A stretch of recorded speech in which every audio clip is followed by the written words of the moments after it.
You're a guy who, from the outside looking in, positions himself as the everyman, the non-athlete, the ordinary dude. But that's really not entirely accurate.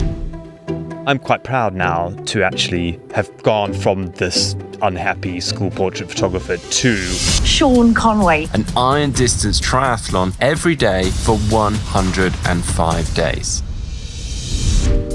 People have asked me, what do you think is the reason you do these things? And I sort of don't want to know. It's an unpopular opinion now. Everyone sort of says, oh, it's all about the journey. And I'm like, sod that. I'm extremely proud to introduce you to our newest brand partner, On. Check out their lineup of super comfortable, sleek, and durable pieces for yourself at on.com. Sean, so nice to meet you. Thank you for doing this. Thank you for having me, Rich. Although it may look a little bit like my home studio, we are in London recording, and you made the trip down. You're wearing your kit, so I thought, did you run here? Did you ride your bike here? I was going to cycle. I was going to cycle yesterday and do an all day. It's 220 mile, which normally for me I would just do on the spur. But I thought, right, could I do it? And then yesterday I just got a bit busy, and then the sort of the terrier in me, because I'm two characters in life. I'm a monkey and a terrier, and I've got to feed both animals. The terrier me saying, do something, because it's been 4 weeks now. And even though everyone's telling me to do nothing and just sit on the sofa and Netflix, I can't. I just can't. So tomorrow... It's not in your nature. No, it's not. So I came down on the train with my mate Chris, and like went out, and he's like, mate, stop fidgeting. What are you doing? Like, You're looking out the window, thinking about why. So anyway, tomorrow, I'll be at Carfest on Friday. So tomorrow I got the day off. So I thought, well, 60 mile, 100K to Carfest. Could I run it? And it's quite an easy train line. There's probably a train station every 10 miles. So I'll just bail if I can't do it. So, I just got to do something. That's cool. So 60 miles. So you would leave at like 4 in the morning? Probably or something 5. Like that? Yeah, probably 5 a.m. It'd probably take me 14 hours, 15 hours, I think, maybe. As I said, I really should not do this. I'm still nursing the hip thing. But I thought, let me crack out the 105 kit one more time, and before it lands up on a frame in my garage, actually. And then, so that's why I'm in this. Got my running kit. Well, I'm getting a ride to Carfest, so if I'm driving by, I'll either wave or pull over. I'll give you a banana. You can just throw it out the window. Are you? That's interesting. The terrier, and what is the other animal? Monkey. The monkey. Is that sort of an alter ego type of situation? Like you try to channel that energy and transcend yourself in the way that the Iron Cowboy has the Iron Cowboy. It's a different personality, or David Goggins has Goggins. Like these are ways to get out of your own mental loop and do extraordinary things by being somebody else altogether. Yeah. I mean, there's a part of me that now looks back at everything else I've done and goes, is that like, that's not you. Like, there's the imposter syndrome part of me, and the little kid who was never picked at school for sport. And, I was in the 7th team rugby at my school. I think there was only one other school in the whole of South Africa that had 7 teams. So we only had one match a year. And, I was terrible at sport growing up. I'm quite short now, and I only grew after school. So I was tiny at school in South Africa, which is very macho. And, if you're not good at rugby or cricket, you're a nobody type thing. So really my belief, which is so ingrained in me now, that I shouldn't be able to do these things, I think it's still there somewhere. So the person who then goes off and does 100 full irons, even now I'm sitting here going like, that can't be me. Like, I'm not that guy, So the monkey terrier thing is more I've noticed over the years. I've got to feed both those animals in certain ways to make me for my mental health, mainly just for my well-being.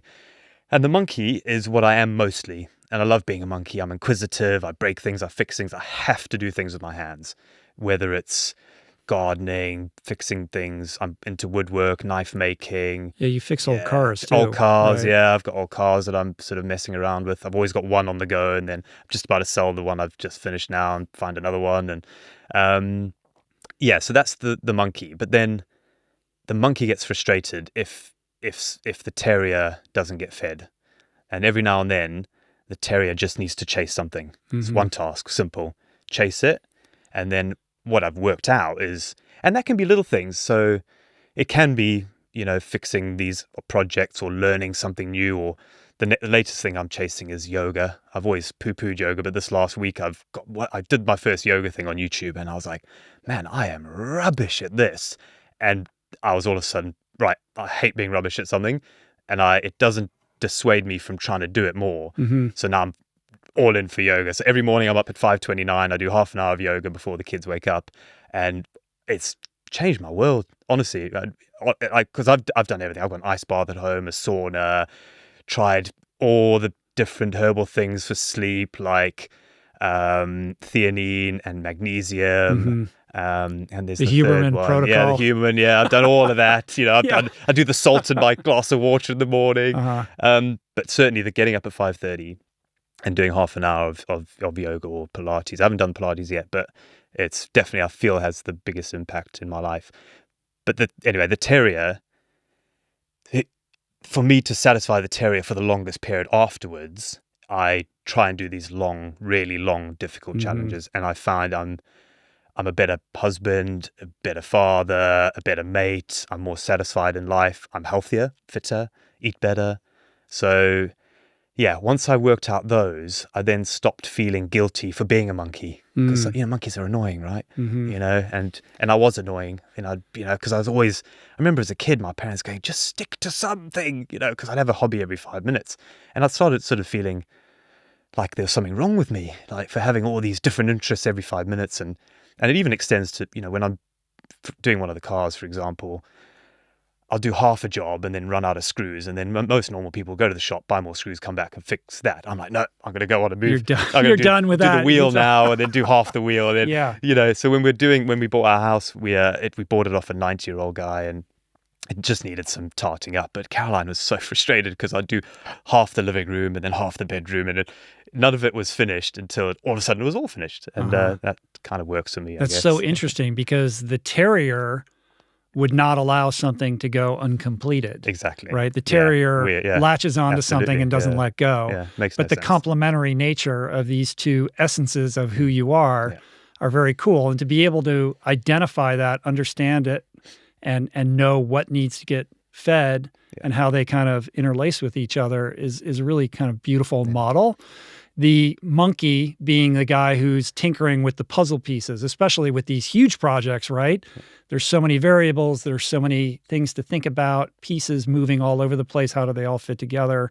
That's the problem-solving part of your mind. And then the terrier is the tenaciousness and the single-mindedness to attack something and complete it all together. Yeah, absolutely. And then the terrier is once the terrier is engaged, it's red mist, blinkers on. Nothing else. Honestly, and it infuriates Caroline, because every now and then the terrier creeps in normal life. For example, there'll be something I'll remember in the veggie plot, like halfway through dinner, like, I've not done that thing for the pumpkins for Halloween, and if I don't water them now, I'll forget, and I'll literally get up halfway through dinner. I'm like, I have to do it now. You don't understand. Like, I'm like the opposite of a procrastinator. It's just, if I can't not wait, it's just, I have to do it. So for doing these long challenges, I found it's just, for me, that destination is all that matters. It's an unpopular opinion now. Everyone sort of says, it's all about the journey, not about the destination. No, I'm like, sod that. No, I appreciate your candor and honesty around that. Like,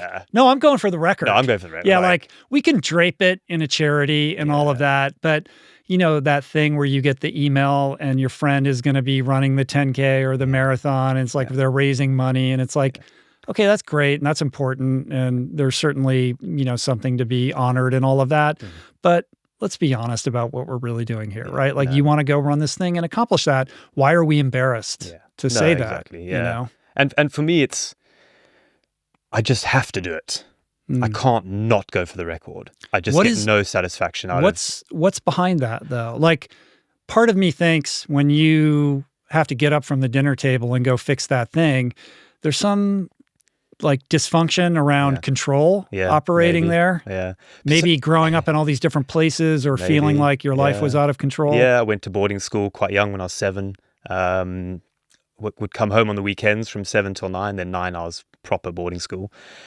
People have asked me, what do you think is the reason you do these things? And I sort of don't want to know. Like, it's working. Like, I don't want to be fixed, actually. Like, there's obviously maybe something wrong. Yeah. And maybe there was a childhood trauma that I'm trying to... Every high achiever says this. They feel like if they really delve into that they're going to lose their superpower. Yeah, absolutely. You know, I was speaking... It's a lie, though. You know that, right? Like, that's an illusion. You'll actually be probably more fit to do the things that you're trying to do. Okay, well, I'm glad you said that, actually, because it's sort of been at the back of my mind the whole time. Like, oh, should I find out, you know? But what if I find out and it's a horrible story, which I don't remember, and then I find out, and then I'm like, oh no, I found this out. And, you know, A, now I've got to deal with that. Right. B, I mean, you'll have to grapple with that. You're going to have to, reckon with it. Yeah. But I think ultimately on the other side of that, there's always greater freedom, happiness, and sort of liberation for yourself. If there is something there that's being repressed out of some defense mechanism, there's a survival kind of dynamic operating there. Yeah. But at some point in your life, it will likely surface, or perhaps it's already manifesting in unhealthy ways that you're unaware of. Yeah. I never hear about people who undergo that process and come out the other side and feel like it wasn't worth it, or they're not better for having done it. Yeah. Well, I understand what you're saying. That's good to know. I understand what you're saying. Well, I might look into it, actually. I might look into it. No, it's true. It's true, because there's certain things in real life. I don't sleep well.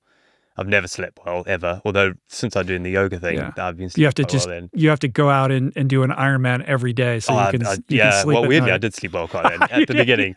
The first month was horrendous. I had hot sweats, and my average heart rate in the first week, sleeping heart rate, was 89. That was my average for sleeping time. I wore a Whoop for the first week and then threw it away. I was like, no, I don't want to know. My recovery is 1% every day. Yeah. I don't want to know that. You're starting out at 1% every single day. Well, you had to go through, I mean, James said the same thing. There's that adaptation phase until your body kind of settles into what it's doing and understands it. So let's get into that. I mean, first of all, like, how long has it been? It's been like 2 months now? So 4 weeks last Sunday. Oh, only 4 weeks. 4.5 weeks. Wow. Yeah. So how are you feeling? How is the body doing? The first couple of days after, I felt amazing. And I was like, damn it, I knew I shouldn't have stopped. And then the third day, I just crashed. But it wasn't a bad crash. I was just like, obviously my body had gone, right, well, we're not doing this again. Mm-hmm. You can just relax. And then I thought that was the bottom. I thought it would be a sharp drop off. I'm at the bottom and I'm going to slowly get better over however long, a month, 2 months, 6 months, a year. But actually, I then got worse the next week. And then the third week was really bad. I was sleeping a lot, but I had zero. It was like a permanent bonk, like walking up the stairs at home. I was like, wow, this is tough. Even though I went on a few bike rides and my figures were okay. The power was okay and the heart rate was okay, but I just felt awful. I just couldn't. And the motivation was there. That's the other good thing that I've been surprised by. I've been motivated to keep the fitness, but I just had nothing in the tank. No matter, food wouldn't do it, sleep didn't do it, stretching, doing the yoga. And this week... That shouldn't come as a surprise, though. No, I know, but the terrier and the monkey, they're throwing thoughts in my head, and I have this amazing base. Yeah, well, exactly. I can't squander it. I've done 90 hours. I've done 90 hours a week of zone 1 and 2 training for 3.5 months. I'm like, that's got to be worth something. I don't want to lose that. Like, I'm never going to do that again. So I want to keep the fitness. So, which is why I'm now going to try and do a run tomorrow. But I'm good enough at micro analyzing everything. Yeah. And we can go over this. There's 10 pillars of endurance and every day on everything I do, that's a multi-day, you got to tick every single box. So it's planning, experience, fitness, health, nutrition, hydration, sleep, muscle management, mindset or motivation, and community. So if you nail all 10 of those every single day, you're going to be able to nail multi-day endurance challenges. And I did that every single day doing the 105. Mm-hmm. And I sort of want to get back to a place where I'm now, if I did that now, surely I'm just going to get get over this fatigue. But I know it doesn't work like that. Yeah, it doesn't. And in the past, all You the other realize, stuff of I've course, done- intellectually that you can't persist in hitting it hard like that No, I know. every single day, that you have to give yourself this break. And the sense that I'm getting from you is it's actually easier for you to get up and do an Ironman every absolutely. day Yeah, than it yeah. is for you to sit down and be with yourself and allow yourself to heal. Yeah. Yeah. I mean, just thank goodness I have kids and an amazing wife, and that has kept me busy. I think Yeah. in the old days, all the other things I've done, other than the Europe record where I was with Caroline, I've been single really, and that's then I don't know. I struggled a little bit because I hadn't had my mind to focus on them, and there's a part of me you say, well, why do you do this? I have this sort of picture in my head of my kids as teenagers trying to learn the guirtar and moaning about having sore fingers. I was like, you don't know pain, boys. Yeah. You don't want to be that guy. Yeah. The 105 is actually the third longest thing I've done. It's Right. not even the longest. And the other one, so I cycled around the world 150 something days. My length of Britain swim was 135 days. And then my longest continuous triathlon, which is 3,500 mile, that was 85 days. Mm-hmm. So I've hovered around this long stuff for a while. But definitely this one's been way harder Right. to recover from. But I think you're doing pretty good. Yeah. All I can do is compare and contrast your experience with that of James's. Yeah. And I know that James in the wake, there's a lot of differences in the way that you guys kind of approach this and how it went for you guys. But James, famously had a very difficult time. And then in the aftermath, his healing process was very protracted. And it included not just fatigue and depression, but cognitive issues. Like he went and had to do like brain exercises, like he couldn't think straight. I know you've said a few things around memory, but that was like during the Ironmans. But mentally, you seem very clear, you seem present, and your energy feels pretty solid. Whereas James was really kind of having a hard time, and it took him a very long time to kind of crawl out of that hole. Yeah. So I've thought about this a lot because I knew people would be comparing the two of us. And I think there's a couple of things that I did different that suited me better. One is, I didn't get injured. I didn't get a severe injury like he did. So, knowing that he had to do that marathon with the brace, with the poles, fast walk, like walking a marathon is way harder than running it with a good technique. His probably cortisol levels were really high because he knew that was at the end of the day. Mm-hmm. He was, I think, about 2 hours slower than me each day, which meant he was getting less Way sleep. less rest. And also I read, and I don't know how much of this is accurate on a daily basis, but he said he was doing 3 hours of physio a day, which was just taking away from sleep. And for me, of those 10 pistons, sleep is one of them. And it's almost number one priority for me. Like I knew I had to get fast enough to do a full distance in zone 1 or 2, for one, because I needed to be at 110 heart rate all day. And if that made me fast enough to then still get 8 hours sleep, that was the goal. And that happened at around day 30 something. And that came as a result of experimenting with physio and sleep to find that ratio that would work. And I think you're correct. I think James had a massive team and he had people who were working on his body, and he needed that, but it did eat into his sleep. And you discovered that you were better off if you prioritized the sleep and then worked in the physio when you had a little buffer of time. Exactly that. So the first month, I can't remember the exact day I stopped doing daily physio, but it was around day 30, let's say. Mm-hmm. I was doing about 20 minutes of physio between the bike and the run, and then I was doing half an hour of physio in the evening. But there's a bit of faff time around each side of that. So I was losing an hour a day of potential sleep, and I was slower. So, for example, on day 2, I nearly missed the 17-hour cutoff. I did 16 hours 55, I think. Day 3, 16 hours 45, because I picked up a knee niggle on the bike from day 1. Mm-hmm. Completely my own fault. So the new bike I had built, I chose shorter cranks, and I totally forgot. So when I'd done my bike fit on the old bike, which had longer cranks, and I put the short cranks on and just totally forgot. So I just was all messed up. Measured from bottom bracket up to seat post, and I'm like, well, that's millimeter perfect. I'll be good. And then forgot I was like 10 mil off or something crazy. And then in the chaos of day 1, I just didn't pick it up. Right. So I was super slow. Then I was having the physio, so I was only getting, 5 hours sleep, maybe 6 hours sleep. And then it sort of hovered around, 7 hours up until 30. And then I remember once the knee thing was manageable because I was taping it and wearing the patella bands, and then the right sort of ankle shin, that had sort of calmed down a little bit. And I thought, right, I wonder if let's try going for sleep over physio. Let's just see, because I can always just call him if I need the physio and it's not working. And I did that, and it was a game changer. If you look at all my splits on my website, like as soon as that happened, I was A, a little bit quicker, but B, my mood was better.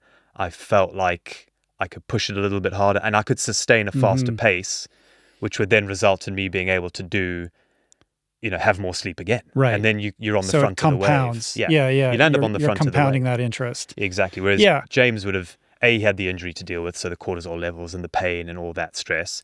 And he was a bit slower, and then he was having to do the physio. So of course he came out of that feeling like completely ruined. Because I knew it was doable without a major injury.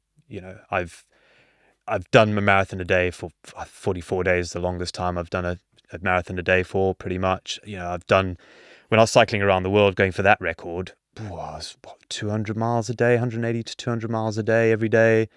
When I swam the length of Britain, I was doing 4.5 hours on, 7 hours off, 4.5 hours on, 7 hours off with the tide. So, and that again was day after day. So at least in my head, I was naive enough to go, well, actually, I think this is doable without getting a serious injury. And the run really is the one that will DNF you. Absolutely. Right. So, unless you have some kind of devastating crash. Exactly. Yeah. So, and that's the other thing. I look at what will DNF me. Getting run over on the bike, getting a serious injury, which is most likely going to happen on the run, as in a repetitive strain injury, like a compression fracture or tendon tear or things like that. Getting really ill, COVID or something worse. And the last one was you didn't want to think about, but a family member tragedy type thing. So I had those awkward conversations with my parents and my sister, because I was like, "Where's the line?" Right. What would have to happen for you to pull the plug, where the terrier would have to heal? Yeah. I think. Well, I did have to pull the plug, didn't I, on the previous attempt? Sure. And I'd love to talk about that disaster. Yeah. Yeah. I mean, let's just, we're well into it, and I'm sure I'll say this in the introduction, but for clarity purposes, Sean completed 105 iron distance triathlons in 105 consecutive days. At the outset, the goal was to eclipse James's record of doing 101 by doing 102. And there's so many kind of interesting similarities, points of overlap with James's experience, but also many departures, right? On the one hand, you're a guy who, from the outside looking in, sort of positions himself as the everyman, the non-athlete guy, the kind of ordinary dude who's going to go out and do something extraordinary. But that's really not entirely accurate. We can go into the backstory and how you got into this stuff. I think there's some super interesting stuff there.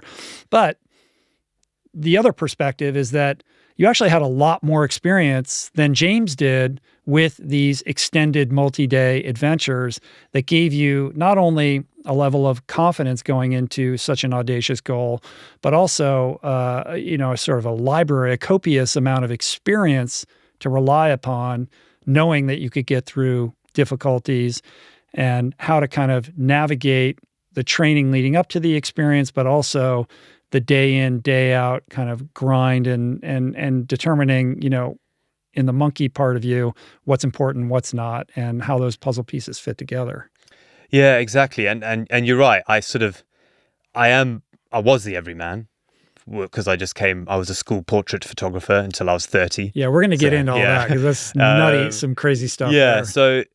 But you're right. There's two parts of me as well that go, one, so you're the everyman, Sean. How could you be doing 105? Yeah, who's this guy? He's not going to break James's record. Well, like this guy, he's got a little paunch belly. He's got a beard. He lives in the countryside. He thinks he's just going to go out and beat the Iron Cowboys record. Exactly. And then part of me is going like, have you even looked at my website? Like, honestly, I can do this. Look, I promise, I didn't know. When I first started paying attention to you, I kind of knew who you were, and I knew you had done some other stuff, but I didn't know the extent of your resume when it came to adventure endurance. No, exactly. And then so part of me is like, honestly, guys, I can do it. Please believe me. Look, this is what I've done. And you're right. I'm quite proud now to actually have gone from this unhappy school portrait photographer to someone who's got quite a long CV of doing multi-day stuff, and if it's under 7 days, I sort of don't even count it as an event now. I've probably forgotten about it on my website, other than the cheese rolling, which was 23 seconds or whatever. But and yeah, you're right. It's that juxtaposition, but I don't want to stop people thinking I'm the everyman, because I am, and I've been tested. I went to a human performance lab, the one that the Brownlee brothers go to and everything.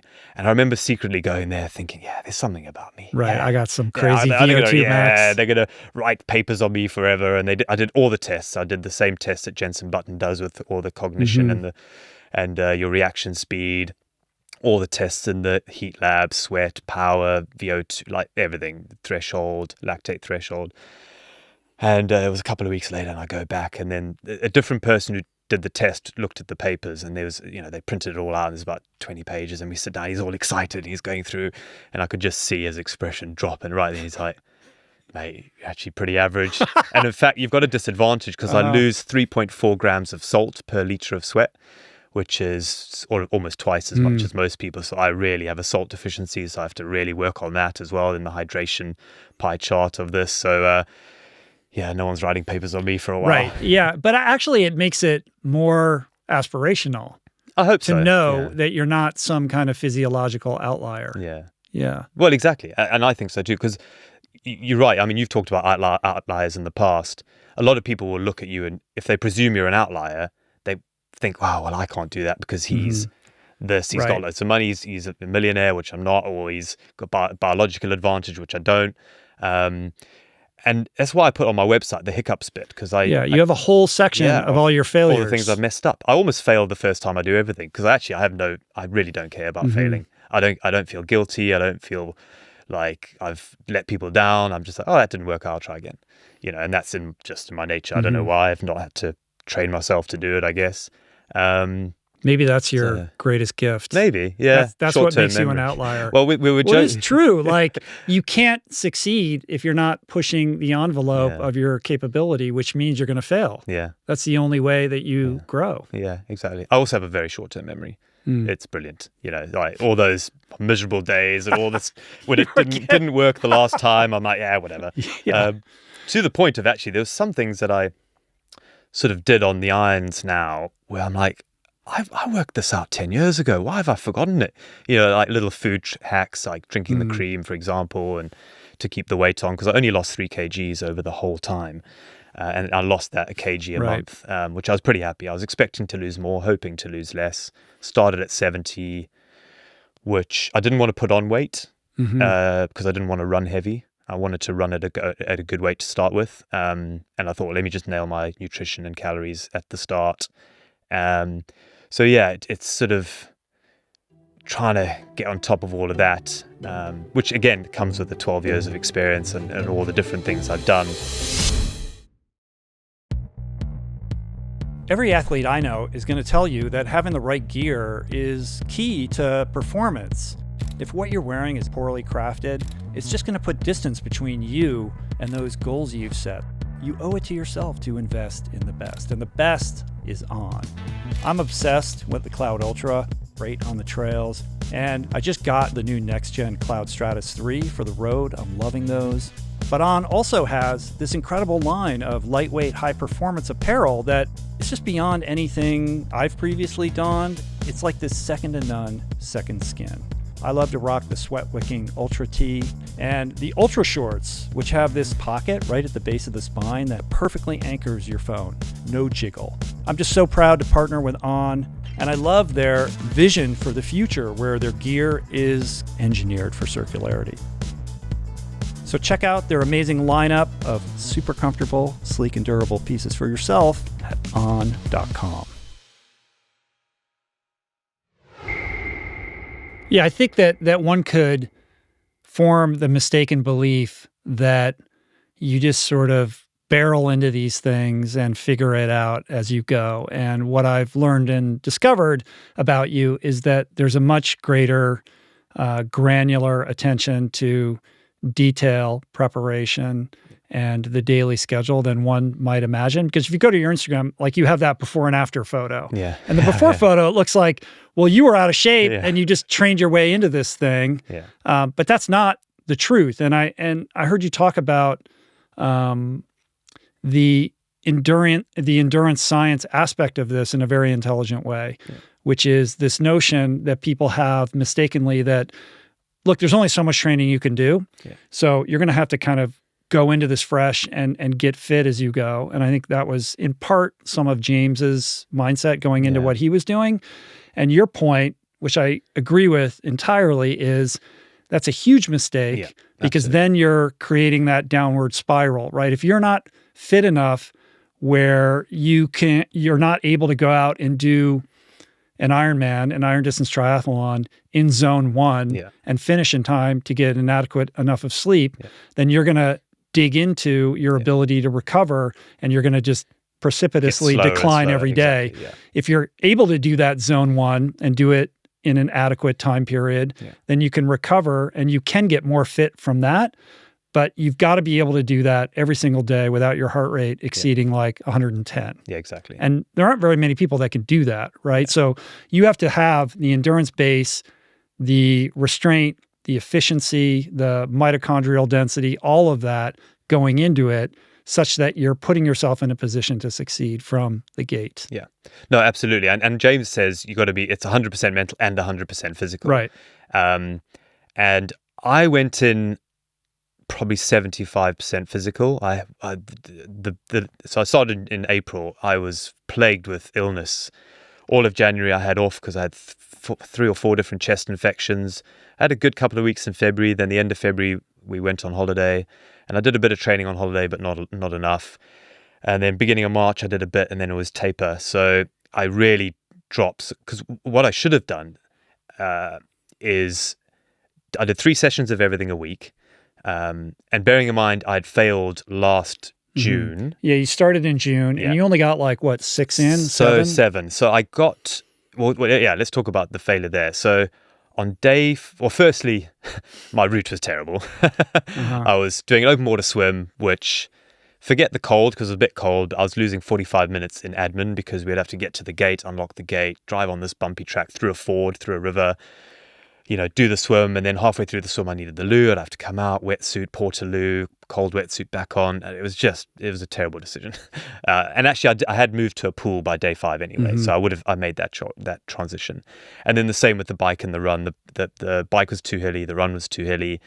And then on day 5, I was cycling a bit up a real steep, gradual gradient, and I was like, oh, well, I'll have some food now because I'm going slow. I put my left hand in my jersey back pocket, and my front wheel went in a long, thin pothole. And then I was holding on the elbow pad for where your elbows go on the tri-bars.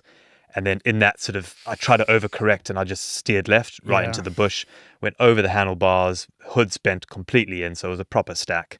But the biggest issue is my left leg stayed clipped in. And I got up and I shook it off, and I actually thought my left knee was done in, and I was like, oh, that's a bit, but I'll be fine. And actually the rest of the bike was okay. The run, I felt it. So it was the tendon that goes from the top of your shin down to the top of your foot, the one that you used to lift your foot up. And the run was like, okay, this is dodgy, but let's see. So day 6 I woke up and I actually felt okay. Swim was okay, bike was okay, run, disaster. I mean, I think I did an 8-hour run that day. I was like, oh, this is not looking good. I'd already gone over the 17-hour cutoff, which is an unofficial one, by the way. It's midnight to midnight that you actually have, but the internet wants it, and I think 17 hours should be the goal anyway. So I'd gone over that. Then day 7 came, and I nearly missed the midnight cutoff. I got in at 11:52 or something, and then I knew it was over. But are you thinking, Well, this is kind of what happened to James, because he was Sort about of. 6 in or Yeah, so he was when he like had 3 in, I his. think. Yeah. Was he? Yeah. And he figured it out. Yeah, So I I just know. have to stay in it, Yeah. or I'm wimping out in Yeah. comparin. Yeah, there was a Is little bit of that. renting space in your mind. Sort of. The way I saw it was there was two analogies in my head. Is one, I'm on the ship, and I've not even left harbour, and we've got a hole in the ship. Like, do you cross the Atlantic when you're still in the harbour, or you've just left the harbour, or do you go back and fix the hole? And so in my head, I was like, I know I can do this and not get injured. I know it. I just believe it inherently that I can own this. And I felt like I was doing myself a disservice, limping it, and because I just knew I could do it and like thrive on it. Not thrive, because you're never going to thrive because it's miserable. And also, I was just so slow that I probably couldn't have. I'd already gone over the 17-hour cutoff anyway, so that was It was only going to get gone. worse. And it was, and it definitely got worse. I couldn't walk. I was in a brace for a while. But the main thing is, I had this oil painting version of how Iron 102 was going to look, and on day 5, someone cut a hole in the canvas, and I'm like, oh, let me just go home, get a new canvas, and start again, and work out what I did wrong. And as I said, I really don't care for failure. And I really wanted to do it the way I had it pictured in my mind, which was going to be difficult. Yes, it was going to be a slog, getting up at 4:29 every morning, going all day, like all that stuff I was prepared for. I didn't want to just limp through and just scrape by, because I felt like I was doing myself a disservice. That said, though, had it happened on day like 80, I probably would have sucked it up and just dealt with it. But so early on, I was like, you know what? It wasn't in the car. And there was a couple of other issues with crew. I sort of had crew rebellion really early on as well, which I haven't really talked about. Caroline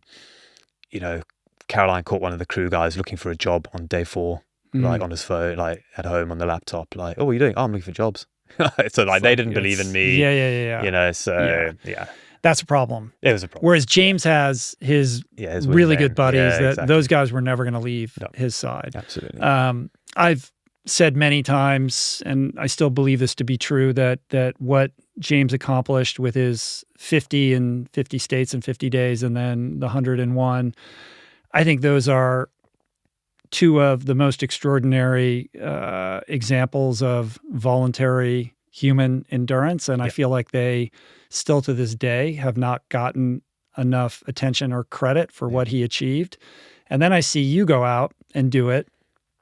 And listen, I was, with James on the 50th day of the 50, and I showed up at the 100th day. And I saw the whole thing. And like, I was right there when he started to fall apart, like literally less than, I don't know, maybe a mile or a mile and a half from finishing that 100th day. And the strain that it had put on his body and what he was kind of enduring. And I was mesmerized and just really impressed with how he completed all of that. And then I'm watching this unfold with you. Yeah. And I couldn't help but think, this guy's making it look easy. And I'm not saying that it was easy or that was your experience, but there was a difference in tone in the way that you were holding all of this. Like, it seemed not effortless, but there was a sense of ease around it. Whereas with James and what he was doing, there was the word I would use, I guess, would be intensity. Yeah. Yeah, I wonder if it's a British thing. Like, there's definitely the keep calm and carry on attitude in Britain, where we don't you've chosen to do this, mate. Like, crack on. Don't moan. Right. I guess, I'm thinking of Ross Edgley, like always cracking jokes no matter what. And there's banter. And there's a lightness to the whole thing. And then there's also this tall poppy syndrome is quite big in Britain, where if you get a bit above yourself and, come back down to earth, mate. And, all the people that came and joined me who were just randomers, I didn't have anyone as part of my crew who came and paced me on the bike or joined me on the run. I was just relying on people, whoever showed up, calling on 6 every day at the pool. And it all was quite contained. I mean, with James, it metastasized, and like every day there was more people until you get to the final day or two, and there's thousands of people there, and you're ending up in a high school stadium and there's like pomp and circumstance. And part of that's fantastic because it was all these people who came from all over the place to celebrate and to also share how much that had impacted them. Like I was running alongside people who were sharing their story of how they were so inspired and lost this weight and started, like that's an amazing aspect of the social media world in which we live.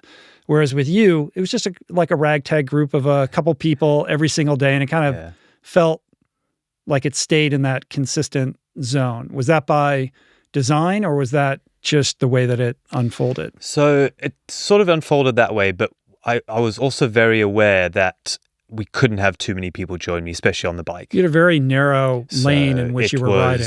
It was super busy, public roads, British, roads.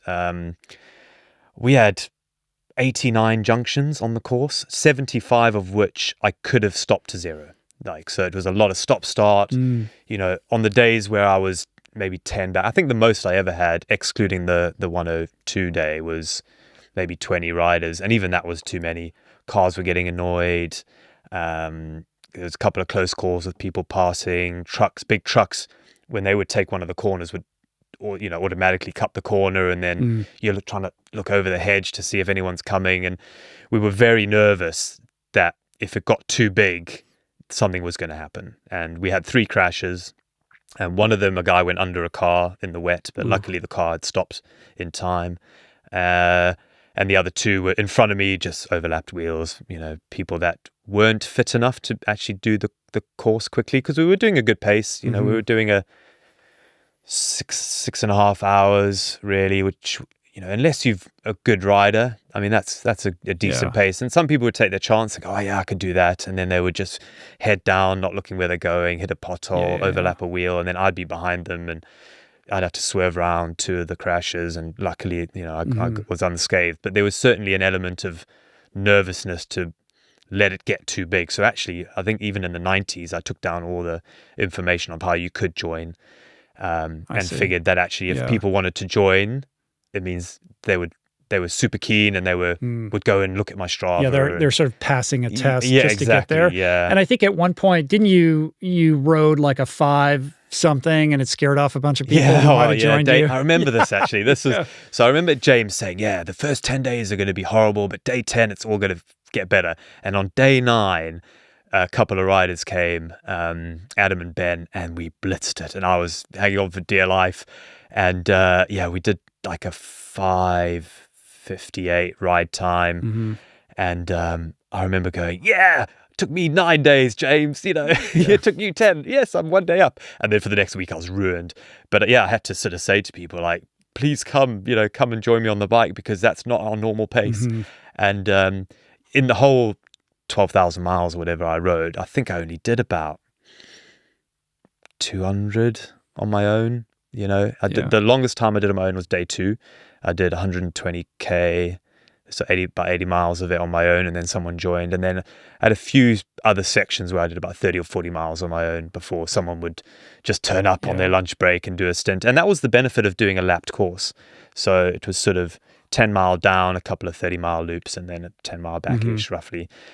Which meant people could do just the morning bit before work, or 1 lap or 2 laps, or come at the end, and it's sort of encouraged. Whereas if I did a long out and back, you're sort of committed to the whole ride, really. So what was your communication with James like while this was unfolding? Oh, it was great. So the first attempt, he was like, oh, where are you? I want to come and join you. And it was amazing, because he inspired me. So that there is what would James do. Oh, WWJD on your kit. Yeah, I was like, what would he do, man? He's super Well, inspired on day me. 6, when you, when you had your thing, he would have kept going. Well, exactly. I didn't have this printed on that kit. Okay. So, because the backstory about me attempting the 100 is, when he did the 50, I was just blown away. I was like, whoa, this is amazing. I wonder if I could do 100, because it seemed the next step in my CV of triathlon. So I'm the only person still today who's swum, cycled and run the Land's End to John O'Groats, which is the length of Britain. I also then had the record for the world's longest triathlon, 4,200 miles, which is sort of like a quad-decker continuous, but the bike leg was shorter. And so this was sort of the next thing. And also, of the 4 types of world records you can do, which is world's firsts, furthest or longest, fastest, and the most of, it's the one I didn't have a record in. Yeah, So you didn't have a most of. I didn't have a most of. I had a record in the others, but I didn't have a most of. So in 2018, I thought, actually, I'm going to have a crack at 100. And I thought of a route. So I was living in the Lake District. I was going to swim in Coniston, where I lived. And then I worked out a bike leg down to sort of Barrow and Furness and Ulverston and that. And then you could run up the quieter side of the lake twice, and it was exactly a marathon. And in hindsight, it would have been terrible, all of it, but I'd thought of it anyway. And then I got married and kids and COVID, and so I just parked the idea. And then when James did the 101, I was like, oh, yeah, it is doable. Right, let me revisit that. And then that's when I revisited it last year, and then obviously it went tits up. But yeah. But you're doing it. You're making it look easy, at least to an outsider looking in, and you're creeping up on the record. You meet the record, you surpass the record, and you decide to keep going. Yeah. James sneakily snuck in the 101 and which didn't tell anyone, which was great, which meant you had to do 102. And then after that, feeling good, you're like, well, do I keep going? Yeah. So part of my process is to go into it believing wholeheartedly it's a done deal. Like, if I just turn up, I'm going to do the 102. Like, that's it. And I have to believe that. The terrier. Yeah. And I do things, I put things in place to make myself believe it. So, for example, I printed numbers up to 123. So I printed caps and race numbers up to 123, because in my head, I was manifesting this concept that not only am I going to beat it, I'm going to go way past it. And it's just part of my process to go, well, it's a done deal. I just have to turn up and do it. And so I knew I was always going to go longer. I knew I was always going to do 103 because I wanted to see what it was like doing it, not having to do it. Like, I just wanted to see, would my body just go, whoa, what are you doing? I'm giving up and I don't make the cutoff. Or would I thrive? Would I be like, oh, the pressure's off. Am I going to enjoy this?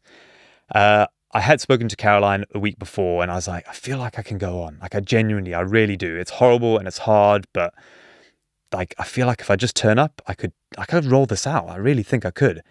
And I remember the look on her face, like the words that came out of her mouth were very supportive, but the look on her face was like, don't do this to me, man. Like, I'm solo parenting here. Or like, yeah, they told me this was the guy that I was getting married to. Yeah, exactly. And we sort of had a conversation. She's like, right, well, if you need to go more, you're never going to have another shot at this. Just go more. So, and for context, your wife is self-employed. She's self-employed. And you have like a 4-year-old and like a under 2-year-old. 2-year-old. Yeah, just under 2. So life was hard. A lot. Yeah, and she's doing it all. She's amazing. Yeah, she was amazing. And she was coming and running a marathon every Sunday with me as well. First time she'd run a marathon since having kids. So yeah, I won the wife lottery, definitely. And so then I'm thinking, right, well, I can carry on. But then there's other things to consider, like I'd be moving Christmas Day, and like the crew, the riders who join me, everyone's like so focused on 102, and that's what I've told everyone. And if all of a sudden you go, oh, actually, no, that's not the end. The end's like 2 weeks later. Everyone's like so invested in this day. It'd be like moving Christmas Day. And I was like, well, I can't do that. But I tell you what, I don't want to quit either. The terrier in me doesn't want to be the one that gives up. So I definitely will do 103, and then I'm going to let the internet decide 104. So I did 103, and actually it was such a good day. I felt really good. The pressure was off. My times were a bit slower, but I sort of didn't mind. And then I thought, right, let the internet. So I went on Instagram and did a poll, and then obviously 71% of Instagram Shocking. hates me. Yeah, and they said carry on, of course. And because I thought of maybe just getting the internet to decide, but then after it was 71%. Well, they're always going to tell you to keep going. Exactly. Yeah. I sort of didn't really think about that. And I thought, right, well, from now on, I'm just going to flip a coin, because then if the coin says stop, it's not me telling myself to stop. It's me, just the coin says stop. So that's good. So to do day 105, I flipped a coin and the coin said carry on. And then on 105, I flipped it again and I would have done 106, but the coin said stop. And yeah, that was emotional actually. Yeah, I remember flipping that coin. Was it harder to not do it that it was day? Harder. Yeah. The way I can think about it is, imagine having a job that no one else in the world has and no one else gets to have, and I have it, and it's blimmin' hard, and it's difficult, but it's so rewarding. Like, I'm getting goosebumps thinking about it. It's so rewarding, and the community that's being created around it is. Sorry, that's got me there. Yeah, would you give it up? Yeah. Wow. Yeah, I just didn't want to give it up. Because everyone that came and joined me, like, I think that's the thing. You know, all these people that took time off work and everything. Whew, didn't think this would happen. You know, it was so amazing. And I didn't want to let go of it. Yeah. Yeah. So, and that's why, I knew as soon as I gave up, I just would be getting, you know, I wouldn't be doing something that no one else in the world is doing right now or gets to do. And yeah, that was hard, but also it was time to give up, because I remember Monty, my eldest, going, Daddy, is your challenge finished? Can you play with me now? And that just cut to me, you know. So, excuse me. No, it's great. I mean, I think there's two competing things here. One is this sense of specialness and this honor of carrying this mantle forward. Like, you were very present and aware of the fact that this is a special set of circumstances, and for whatever reason, you're in this position, you've been chosen, or you chose yourself to do this thing, and there's a responsibility to show up for that. But I think if I had to guess, what provoked you emotionally is the fact that it was meaningful for other people. Yeah, absolutely. And that it cultivated community. Yeah. And in that, I hear and see somebody who understands the power of what these challenges can represent in terms of it being about more than yourself. Yeah. Right? Yeah. And that's the true, like, vein of energy to tap into. Like, if you want to keep going, right? That's the energy fuel, the source that will always give more and more and more, because it's of benefit to something that's so much broader than you and your goal and, like, the terrier. Yeah. No, absolutely. And it took me ages to work out why these guys were waking up at like 5 a.m. and coming and riding with me. But then slowly, you're right, I heard about each one had their own little challenge. One guy wants to cycle 12,500 miles this year. You know, Clive wanted to get white shoes, and you only get to get white shoes if you do 100 miles, averaging 20 miles an hour. Then you can buy your white cycling shoes. And he did that with me, and everyone. One guy lost 2 stone, which is, what was that, in 40 pounds?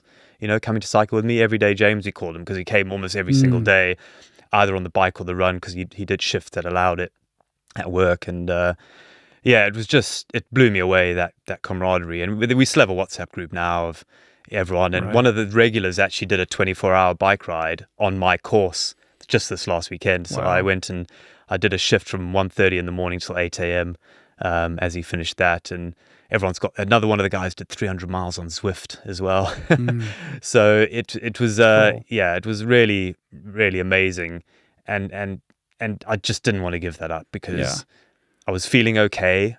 Don't get me wrong, it was tiring, getting up every day, doing those 14 hours a day, not seeing my kids, coming home. And Caroline, even though she was super supportive, it's hard solo parenting, you know, shout out to all the solo parents there in the world. It's really tough. And but I knew I could just turn up and do it, because, like, this is what I'm good at, and I like being good at it, and I like the reward from it, and the money coming in for charity was great, and, like, just everything about this unique experience that no one else in the world could ever do. It was hard to let that go, really. I'm sure you get asked a lot, how many do you think you could have done? And I did hear you say on another podcast that you felt like you could do 200. Yeah, I could have. On the route I had in this country, 200 is probably doable with the weather. I think once you start, so I started in April, and that was the earliest I could start. It was snowing like 2 weeks before, and the weather was terrible in April. The wind was horrible. Like, it was the mud, the conditions. You know, you've going across loads of farmers' tracks with like muck and cow shit everywhere. Why didn't you just go to like Ibiza or something like that, where the weather's great? Well, and you can, like the flattest, most temperate climate, like I don't know, Phoenix or like Dubai or something. I know. No, well, there was thought of doing it in America. So I've cycled as part of my round the world bike ride. I did Miami up to Missouri, down to Arkansas, Texas, up Kansas, down Oklahoma. Where did I finish? Then New Mexico, Arizona to Phoenix, and then stopped at Phoenix because I got run over in Arkansas, so I was a bit delayed on my flights. And then I've also I did the Route 66 bike race in 2016, and I love cycling in America. And I think if you were going to do longer in America, and you also wanted to play the tailwind game, you could find a town which just had a spider web of roads, do the swim in there, do the tailwind game, run at the end, go back each night. And I think that would be sustainable to do this more and more. And actually, because there's two things that people will do now. Someone will possibly do 106 solo with no outriders, or they'll go longer, much longer, so 200 or maybe a year. Because in America, if you wanted to do a year, you'd have to get very lucky with a lot of things like injury and illness and that sort of thing. But you could do 2 locations. So one in the south in the winter, one in the north in the summer. That's interesting. It's doable. It's doable. And in fact, a part of me is like, damn this is the monkey. I'm the guy to do it. Like, I'm definitely the guy to do it, but it's just the wrong time in my life. It just wouldn't be fair. But if no one's done it, like in 10 years' time, I'll revisit it. But no, I think you could. I think once you get to a stage, and if you look at all the people who do deckers and double deckers, the really good people are doing 10 hours. So if you look at, so I've done 105, James done 101. There's a Latvian guy who's done 60, and he was doing 10 hours, 11 hours. I don't know why he stopped at 60. Like, if you go online, you can see all his data. Then there's a French guy who's done 41. There's a bunch of Italians who've done 30, and then all the double decker crowd. I think that's an interesting thing to explore from a scientific perspective, because it sort of puts to the lie the idea that the people who are good at this are just the real slow Forrest Gumpy plotters, the 14, 15, minute mile guys. But if you're really fast and you're incredibly fit and efficient, you're actually in a better position because you're going to get like hours extra every long day. Yeah. And the compounding interest of that is I remember when you did your 5 around Hawaii. Remember the before the last one, you said you had 11 hours sleep or something. Right, because you felt amazing. Yeah, we got a little day off, and then I felt better on that day than I did on the first day. Exactly, yeah, because you've but had the on sleep the other and things the with the recovery. flights and we didn't know it was like I got like no sleep at all. Exactly. So it felt like we were just pulling all nighters and doing. Well, exactly, this stuff. and so that's my point. When you don't have the sleep and you don't have the recovery, you're having a rough time. Right. Whereas as you faster, you get more sleep and recovery, you're on the front of the wave. Let's say slower people choose a continuous decker or double decker because the cutoffs are a bit more lenient and you can sleep whenever you want.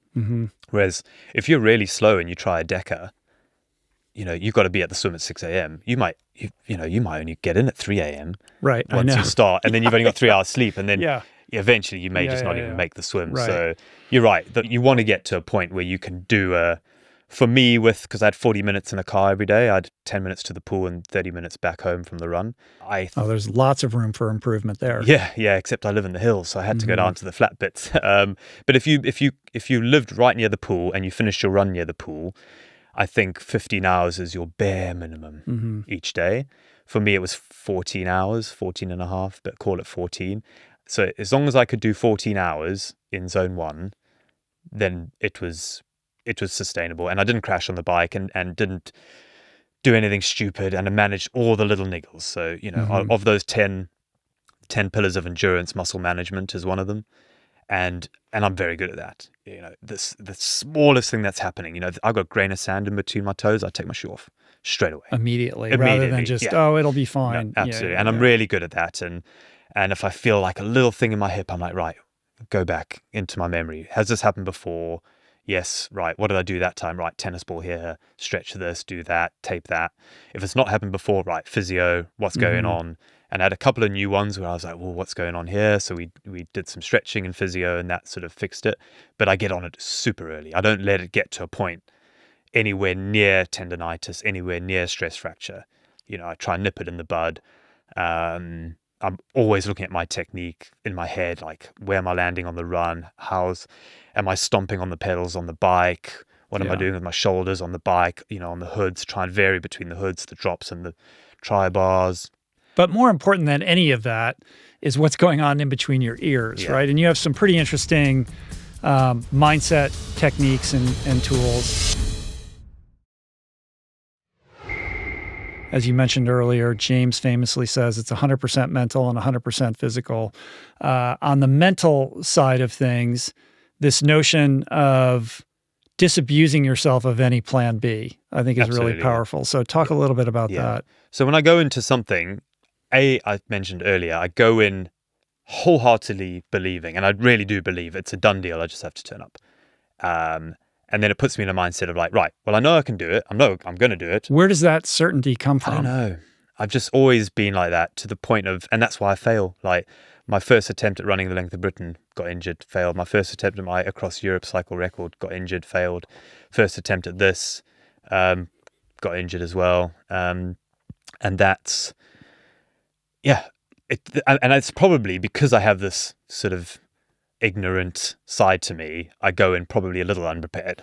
You go in completely half-cocked from the get-go. Yeah. I mean, you're a guy, I want to get into your back. Let's just take a little diversion to talk about your backstory a little bit. You are born and spend your early years in Zimbabwe. Yeah. You then moved to South Africa. Yeah. Your dad is a big game conservationist. Rhino and elephant conservationist, yeah. So you grew up as a little kid with like elephants running around and stuff. Yeah. I mean, my mum used to get annoyed because every day she'd wake up and the elephant had drunk all the water out my paddling pool in the garden. That's wild. For like weeks she thought it had a hole, and she's like, where's this blimmin' hole? And then it got up early and there was an elephant. So, I mean, that's a pretty unique childhood that connected you with the natural world in a way that I imagine is probably more meaningful than even you consciously know. Then South Africa, then you end up in the UK, and I get the sense that you're a bit of a rolling stone. You don't really know what you want to do or who you want to be, but you seem kind of content to just roll with whatever, with less than $1 in your pocket, and just figure it out as you go. No, absolutely. I mean, even coming to the UK, I remember the reason I came. I'd done a year at photography college, and then they asked me to be an assistant lecturer for the following year, just helping out in the darkroom and various things, helping out because it was only a 1-year course. Mm-hmm. And then I finished that year, and all my South African mates were coming back after their 2-year visa ran out, going, oh, Britain was amazing. I loved it. We got to travel here, and here. And I'm at the bottom of Africa going, oh, that sounds cool. I can't do any of that from here. I got an Irish passport. It was just like a free train ticket. Let's just go. I didn't need a visa or anything. And I think 3 weeks later I landed. I pretty much sold everything. I managed to scrounge around to get £100 back in 2002, which wouldn't have lasted long even back then. I'd found out about a job in a salad making factory in Cambridgeshire, which is the ones when you buy salads in a bag, which you shouldn't do, but it was that factory where you cut the lettuces and put them in the conveyor belt and it all gets fixed. And then I started working in a photo lab. I did that for 6 years, cut those days down as the photography grew. And in the early days, the photography was great. I photographed Prince William, a lot of the sports stars, had jobs in India and Morocco.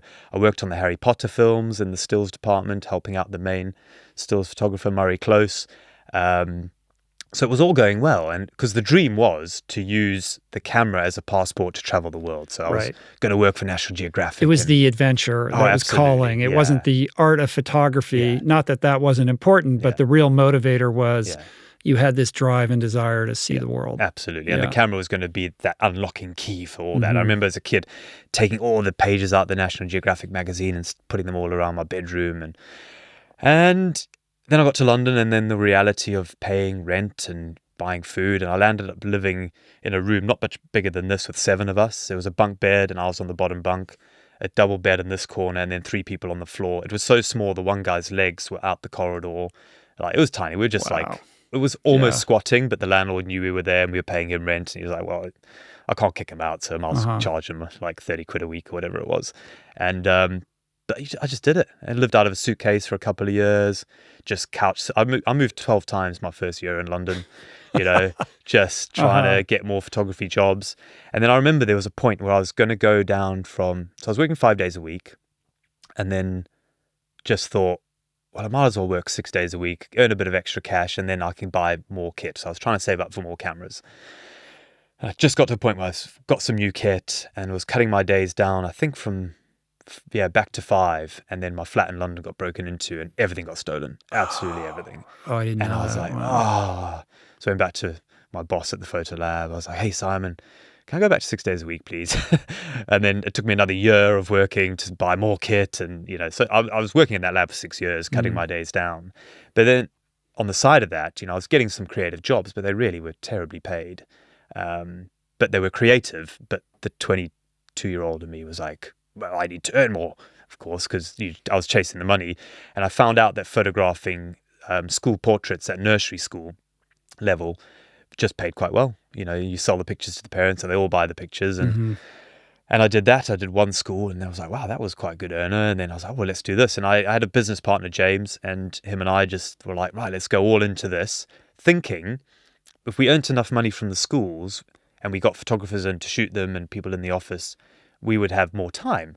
But actually, we had less time. No, then you're just building the business. And so then we eventually had an office. We had 7 staff. We had like 4 photographers, 2 people doing Photoshop, and 1 salesperson getting us. And we did nurseries up in the Midlands, around Birmingham, all around London, and the Channel Islands where James was from.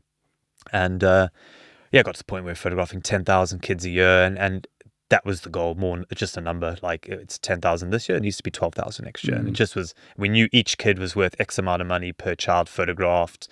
And eventually I turned. This is a far cry from the National Geographic. Well, exactly, And then, there's the part of me that goes, and it's just like, just suck it up, just deal with it. It's rubbish, but you're putting food on the table, mate. Well done. Get on with it. And then I turned 30 and I was just miserable. So I went to James. I said, mate, I'm out. Like, I'm out. Like, can you buy my shares? Like, can I walk away? And then he was like, yeah, sure. And going through and doing 10 years of accounts, and I'm thinking, ka-ching, a little bit here, not a lot, but enough to sort me out a year or something. And he said, I'll give you a quid, mate. Take it or leave it. I was like, so you built this, that's a pretty robust, stable, big business. Yeah. And you're a partner with one other guy. Yeah. And you walk away with $1. Yeah. And then I spent 3 quid on a frame. Sorry, 4 quid on the frame to frame the pound. So he gave me a Jersey pound note. It's the only part of the UK they still have pound notes. I've got it in my office at home now. So I've spent 4 quid on the frame for this £1 that I gave. So I was minus £3 from day one. But for me, it was. But to reclaim your life. And it was, know what it was? It was me going, right, this is my symbolic gesture of keeping my friendship, because James and I are best mates. He was best man at my wedding years later even. So it didn't ruin that. And I'd known him for 20 years. Such a good friend, though. He couldn't give me more than a quid. Equitable. Is this a guy? Is he a good friend? Yeah. I don't know. Well, part of it, he sort of thought I was dropping him in it a little bit, because I was mostly the photographer, the creative, and he was the business guy. And if I left, he would all of a sudden was like, well, I don't know how to do this. So there was a part, and we had some loans that needed repaying, and he also sort of didn't like it either, so he was going to shut the thing down anyway. But then the other part was me going like, I'm not doing anything purely for my financial gain ever again. Like, and it was symbolic. Like, I'll take this £1 and this is it. I'm going to moan about it and talk about it on podcasts forever. But then I had this sort of like, right, what am I going to do? I wanted to go traveling, but didn't have any money to go traveling. And also, like, the traveling wouldn't have scratched the terrier, which I hadn't quite worked out this concept yet. But I thought I just needed to do something. And then I thought, well, what if I break some sort of record that has an element of travel to it? Maybe I'll get a sponsor and they'll pay for it. Because that's right. This idea of seeing other people who were traveling the world on someone else's dime, and that being draped with this world record attempt. And you're like, well, why don't I go after Well, a I world saw, record? people rowing. Get somebody else to pay for rowing it. the Atlantic, climbing Everest. They all had like logos of companies. Like, well, Just like you do. You have a lot of logos on your shirt right now. And that because all sport relies Right. on sponsorship from every level, right? But you had zero done experience. nothing. Nothing, no. You were in no position to ask anybody for money or to back you No. in any kind of feat. I had cycled given a Land's End, resume that had zero experience on Yeah. it. No. I Like nothing. nothing, no.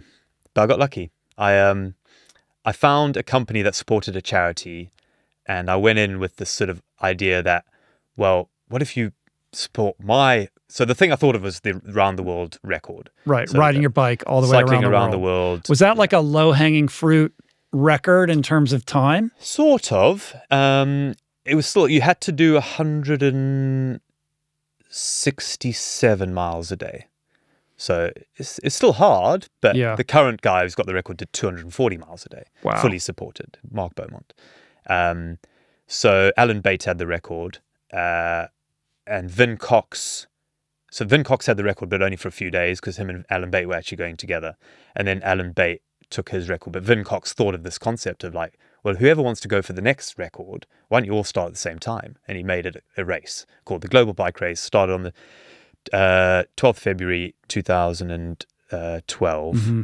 And the idea was start at Greenwich, come back in time for the Olympics in London. It was an awesome idea. So I was like, right, I'm going to enter that. So I entered that, then went to this company who I knew supported a charity in Africa. I said, well, if you support me, I'll raise money for you for that charity. And who knows, I might raise more for the charity. And yeah, they just liked it. They liked the idea. The CEO loved cycling. Mm-hmm. And that's how I got funding. I was like, I couldn't believe it. I mean, it was so rare for just a novice to sort of get funding for such a big trip. And I'm eternally grateful. But you did you even have a bike? No, at this point? I had a bike because I had cycled Land's End to John O'Groats. Oh, right. You did it in like 25 days. 25 days. Like a very casual. Yeah, it was, I remember if I did 60K or something, or 30 or 40 miles, I was like, whoa, I did a big day today. So I had the adventurous spirit, I guess, but I had no physical ability. I remember my first bike ride. So once I'd sort of got an email from the company saying, right, I think we're in, I thought, right, well, I'm going to get my bike out the shed, which I then suddenly realized I'd done Land's End John O'Groats on a 62 frame, and I'm a 52. So I was like, that's this. a massive bike. Wow. I tried to cycle London to Brighton, which is 60 miles, and I got to Crawley, got a puncture, and didn't know how to fix it. Had to get the train back home. So I was really at a base, but I had the fire. It was something for me to chase, and all of a sudden I knew that if I just put in the hours, I could get to a level. Because I'd looked at Mark Beaumont and Vin Cox and Alan Bate and James Bowthorpe and Julian Saraya, all these other people who'd done the round the world thing.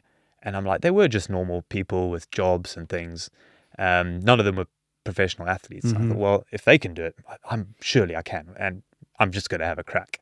And then train 40 hours a week for 6 months. Yeah. How did you ramp up to 40 without getting injured? So 20 of that was on Saturday. I'd get up at 4 a.m., 5 a.m., cycle through to midnight. Wow. And yeah, just slow base zone 1, zone 2, cranking out. I was 30. So yeah, 2012, 30. So I was still young enough to not pick up all the niggles that I'm picking up now. And yeah, just worked really hard. And then eventually I got to a point where doing something like 200 miles daily, as long as it's not too hilly, wasn't really sort of unthinkable. So you set about this attempt to cycle all around the world, and misfortune visits you in the United States. Yeah. I was doing really well. I'd done so the rules are you got to do 18,000 miles and you got to pass 2 antipodes. And because there's so much ocean in the southern hemisphere, you've got Wellington and Madrid, or a place in Malaysia and a place in Ecuador, and those are the 2 I chose. And you can fly in between bits as long as you make up the miles and don't go backwards on yourself. So I went down, flew to Spain. So I did a bit in London, but it really started in Spain. Went down into Morocco because I wanted to do a bit of all the continents except Antarctica. And then flew to Santiago, did Santiago to Lima through the Atacama, again doing 170, 180 miles a day. Flew to Miami and did Miami all the way up into Missouri, and then it started getting a bit cold, so I started turning back down. And then when I was in Arkansas, yeah, unfortunately, someone just ran me over. They were speeding. They admitted speeding, and they were on their phone, I believe. And I actually don't remember anything. I went to bed the night before and woke up on the side of the road, and I remember going, "How's my bike?" And they said, "Yeah, it's pretty total, man." I was like, "What? Just lie to me, tell me it's okay, because without the bike you can't carry on." It was actually one of the rules, you have to do it on the same bike for some reason. So the record was off, and I was going to come home. Were you in the lead in this adventure? So you're not racing side by side with people? No. A guy called Mike Hall, rest in peace, he unfortunately sadly got killed in a bike race in Australia years later, and he was one of the best in the world, and it took the wind out of my sail for ultra cycling for a while, actually. He was in that race as well, and I would have beaten the record, but he would have beaten me. Yeah, he was amazing. Like, he was just so inspiring. Again, just a Yorkshireman with a belly, but it was just a machine on the bike. He won. I don't know if he still has the Tour Divide record, but he won the Tour Divide a couple of times. He won the Transcont across the Trans Am. Sorry, he set up the Transcontinental race now that's just been. Yeah, really amazing. So he probably would have beaten me, even though I think we were neck and neck. His route was slightly quicker because he went east and I went west. But you get hit by this car. Yeah. And it's not a small thing. Like, you fracture your back. Yeah. Like, you're in bad shape. Yeah, it was, I would say to the guy who ran me over, like, it wasn't his fault. Like, I was on a road you should never cycle on, but I'm just following a line on a map. He's a baker, I believe. He's done this road every day of his life. He's probably never seen a cyclist at 5 a.m. And then there's this idiot, and it was raining and there was some traffic lights ahead. So I think my rear red light and the red light reflection off the water in the road. So yeah, no hard feelings. It was just one of those unlucky things. But yeah, I just woke up with a compression fracture on T11, a chipped tooth, concussion, ligaments like knee and right foot because they stayed clipped in. Right, because I must have swerved at the last minute because I landed on the grass, and he hit me in one of your big pickup trucks, the ones you don't get here in Europe. I went straight up, hit the windscreen. My helmet did what a helmet's meant to do and compressed and took the pressure. My rear wheel, like, it just was trashed. The frame was bent. And it was game over, really, for the record. Even though I thought I could carry on, the doctors were like, "Nah, it's not happening." And it turns out that the doctor on duty, Martin Carey, was Welsh, and he's like, "Right, don't stay in the hospital. Come to my house." And the Careys, Martin and Missy, are just, I owe them everything. They just looked after me. So you're in Arkansas, yeah, and you go to the hospital, yeah. And it's a Welshman. Yeah, I know. What are the chances? Yeah, so wow. I mean, I owe them everything. And they took me home, and they bought me a new bike. They phoned the bike shop here in the UK and said, "Remember, Sean, can you send us a new bike, please? We'll pay for it." Yeah, they were amazing. Wow. So before they bought me a bike, I was going to come home. And then I remember going through my kit and I came across this little Olympic torch that some kids at a school near the Olympic Village in Greenwich made me. And the idea was we're going to take this torch around the world back to London for the Olympics. And I'm looking at it going, oh man, these kids are going to be so disappointed that I don't take their torch around the world. And then all of a sudden the terrier had something to chase again. And I was like, right, I'm carrying on. But then I sort of had this awkward, not for the record, not for the record, the to raise charity, money for charity, the experience, get this torch back to the kids. I had to convince my parents, and I was like, this is going to be a hard sell, and then I thought, right, I've got it. So I remember phoning them and saying, "Hey, Mum and Dad, statistically, no one gets run over twice. Like, I've had my turn. I'm carrying on. See you, bye." Which in my head still makes sense, but it was the only way I could justify carrying on in my head and feeling like, right, well, I'm not going to get run over again, and I've got this torch to get back to the kids. So I did slightly less mileage. I think I was 2,000 miles short of the 18,000 in the end, and a slightly different route in Australia. But yeah, I got back to the Olympics sort of, I can't remember. Completed that. Yeah. So this is a very circuitous route that we've taken for me to arrive at the original point that I wanted to make, which was twofold. On the one hand, back to this mindset thing around no plan B, the terrier. You latch onto something, it's going to happen no matter what. So much so that you sell your business for $1, you talk a sponsor into underwriting this adventure that you have no experience in whatsoever. And despite being hit by a car and fracturing your back, you still find a way to complete this thing, which I think is unbelievable. But beneath that is this minimalist sensibility, like $1. I'll sleep in a room with 7 people.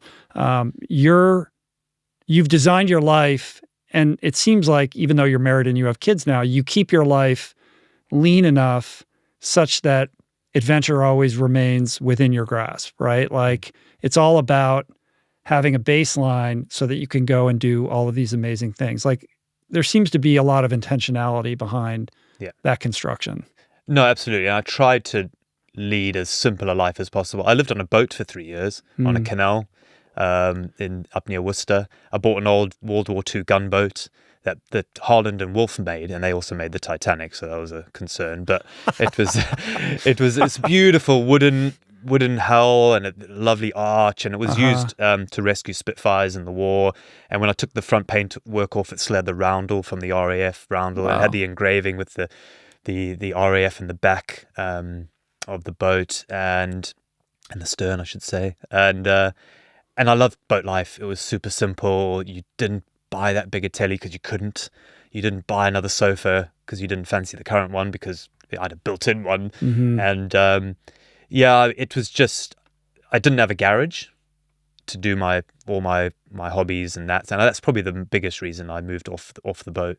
And also it actually randomly how I met Caroline was just a whole series of circumstances that if one of them had not happened, I would never have met the love of my life. And one was getting injured on Route 66. I then was going home to the boat and it was really flat. I was like, damn it, I need hills in my life. So I literally the next week moved to the Lake District just for 6 months to finish writing one of my books and to do some hill training. Then a friend of mine was going to come and climb Scafell Pike, the highest mountain in England. And she bailed on me like last minute, which meant I had the weekend free. So I went to the Kendal Mountain Festival and met my wife. And if any of those hadn't happened, I would never met Caroline. And then once I'd met Caroline, I sort of knew that moving back onto the boat was never going to happen. So then I tried to keep it, thought I could maybe get it up to the lakes, but it was 60 foot, it was long. So I eventually sold it, which is a shame. But yeah, going back to your point, I do try and live a simple life as possible without too much distraction around what I want to do in life and what gets me going. But it is hard when you have kids and family and responsibilities. And all these sort of things. There's compromises because you have competing values. Yeah, exactly. Right? But you have on your website, in addition to a whole section with all your failures, you also have a section on dreams. Yeah. And one of the dreams that you have publicly announced is to live on a deserted island, basically. Yeah. So you have this Forrest Gump sensibility, the beard, Forrest never stops running. Yeah. But here you are like channeling another Tom Hanks character. Like you also want to be Castaway. Like I feel like, you have the terrier and you have the monkey, but you also have Tom Hanks as like a talisman. I actually have a tennis ball called Wilson. You do? For I feel like you need to meet this guy. There's some kind of energy, exchange here. But this idea of living on a deserted island satisfies that part in you that just wants to be connected to the earth and free or liberated of the trappings of the material world. Yeah. Which I think is operating as part of this desire for adventure and exploration, right? It's like, how can I live in a more natural, primal way where I'm experiencing the world in the most tactile way possible? Yeah. No, I mean, Caroline and I talk about it all the time. Our oldest is just starting school in September, and we conflicting with like, should we just take a year off and go and find an island and live on it? Or I could see you on a sailboat with your family sailing around the world and raising your children like wild animals. Or what's that Viggo Mortensen movie where he's got them in a school bus? Oh, yeah. That's a great film. And until it goes nutty. But anyway, go ahead. Well, no, it's true. We've talked about the boat thing. I just get terribly seasick. Because I have the Land's End. You have a sailing record. I have the sailing record for Land's End John O'Groats as well. But I was sort of the T-boy. Like my mate, two of my mates, Phil Sharp, Alex Alley, proper sailors, fast boats and everything. And I was just there to help out. But yeah, we did in 84 hours. I think we still have that record. I'm not sure. But yeah, I was seasick for 50 of it, you know. Yeah, that was terrible. I think since Swimming Britain, I've got tinnitus as well. And I was getting into paragliding at one point, and now I've had to bin that off because I just get really bad motion sickness. Yeah. So the boat thing is just, I know that feeling of being seasick for days and weeks. And but no, you're right. It's probably going to be the thing that I regret not having a crack at one point. And Caroline's the same. But then we've got responsibilities as parents. Like, is it a good idea to take a kid out of school and make them lead the life you want to lead? You could play that game all day long. No, like, you don't know. You have to live your life according to your values and raise your children in the manner in which you feel is in their best interest. But I think whether or not, however that plays out, nonetheless, you're this person who has been to many places and connected. You didn't just, drive around in a tour bus and fly to places. Like, you've been boots on the ground, traveling at a very slow speed through amazing swaths of planet Earth. And I think one of the beautiful things is that you can come back and tell the rest of us what you discovered, right? So of all the places you've been, of all the people that you've connected with and the things that you've seen, like, what are we not appreciating or understanding, or what can we learn from what you've experienced that could maybe shift something in how we perceive our own lives? One thing that whenever I travel, I'm probably not a great person to ask this question to, because I'm mostly heads down, not talking to anyone and living out of service stations. But when I do meet people and chat to people, or chat to people afterwards, who maybe I cycled across Russia and they saw me and then, messaged me on Facebook, is that we're all pretty much the same all over the world. We all just want to get up and do a job and have holidays and all these sort of things. But also I've realized that how important it is to have some sort of physical goal in your life. Like, anywhere in the world, I think anyone should just have something to work towards that has a physical element to it. I think we're all way better for it if we do that. And I know if I don't have some physical goal, that's difficult. I'm grumpy.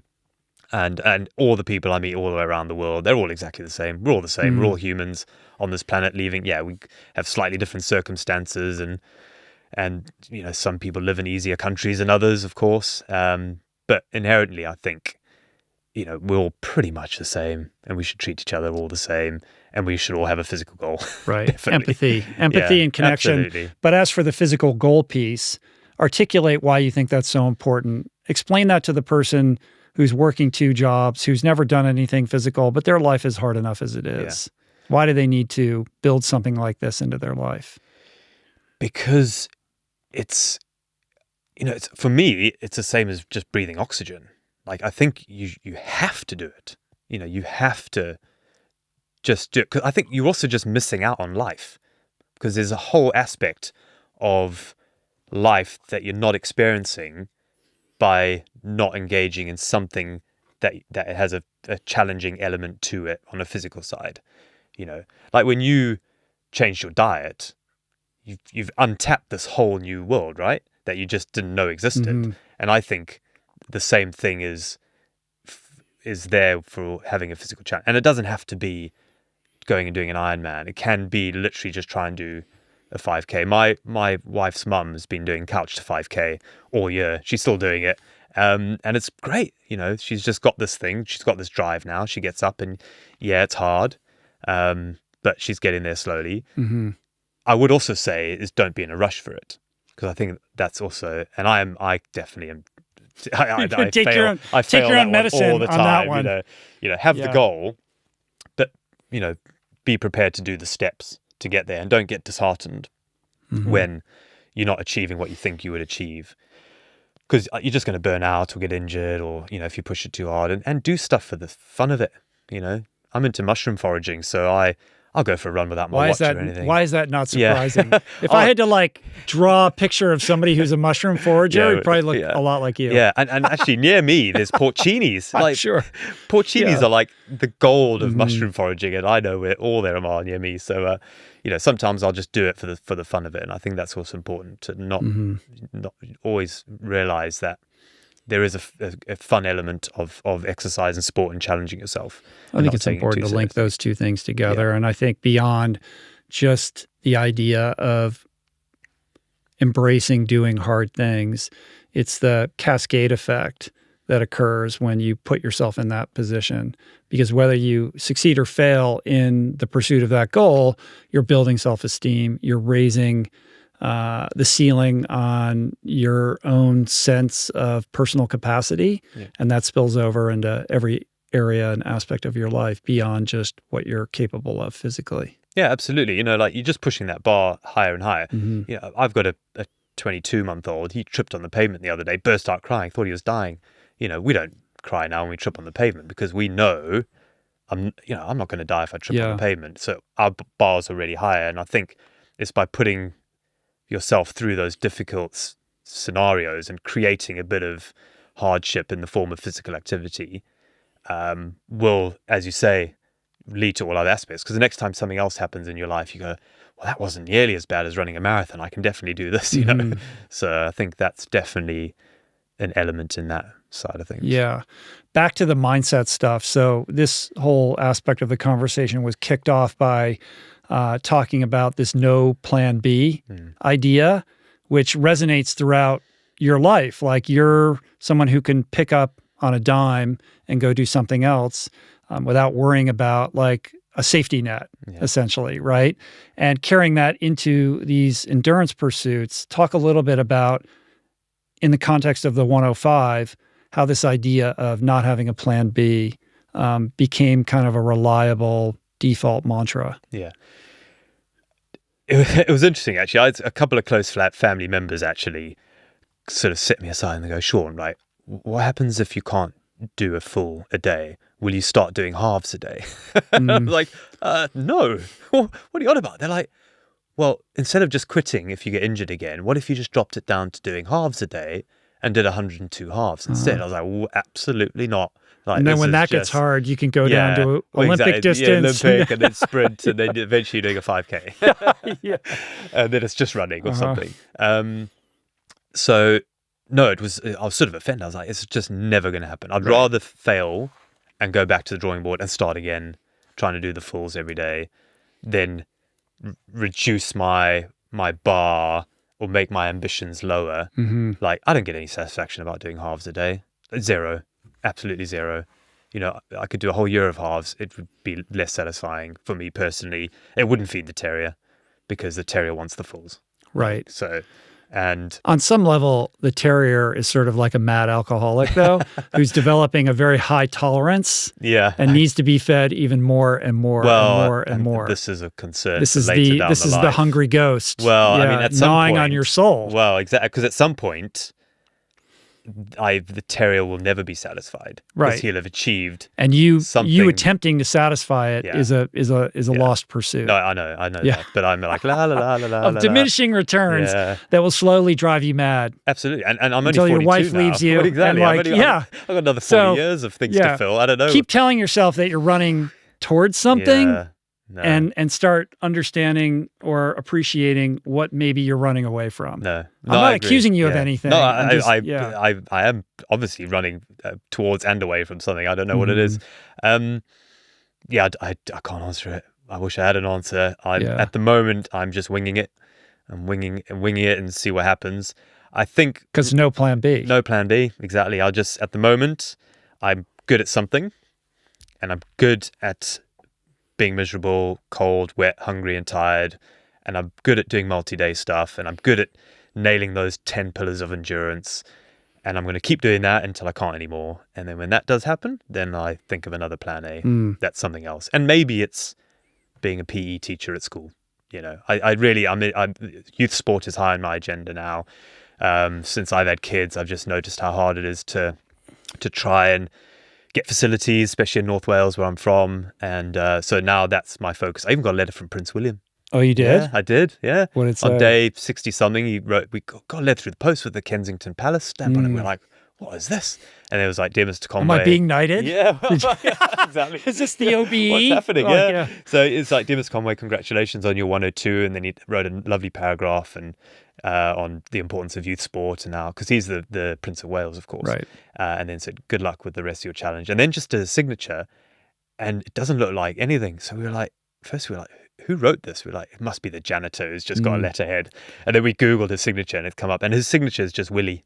It just says Willie. And but this is what True Venture Foundation does, exactly, right? Yeah. They all it's at the moment it's North Wales based, where they have, through the money we raised, are going to have a grant system for clubs, youth clubs, and for athletes individually, youth athletes, that they can just apply for. So all the money I raise is in a pot at the minute, and soon they'll be putting it out. And I'm volunteering with them basically indefinitely.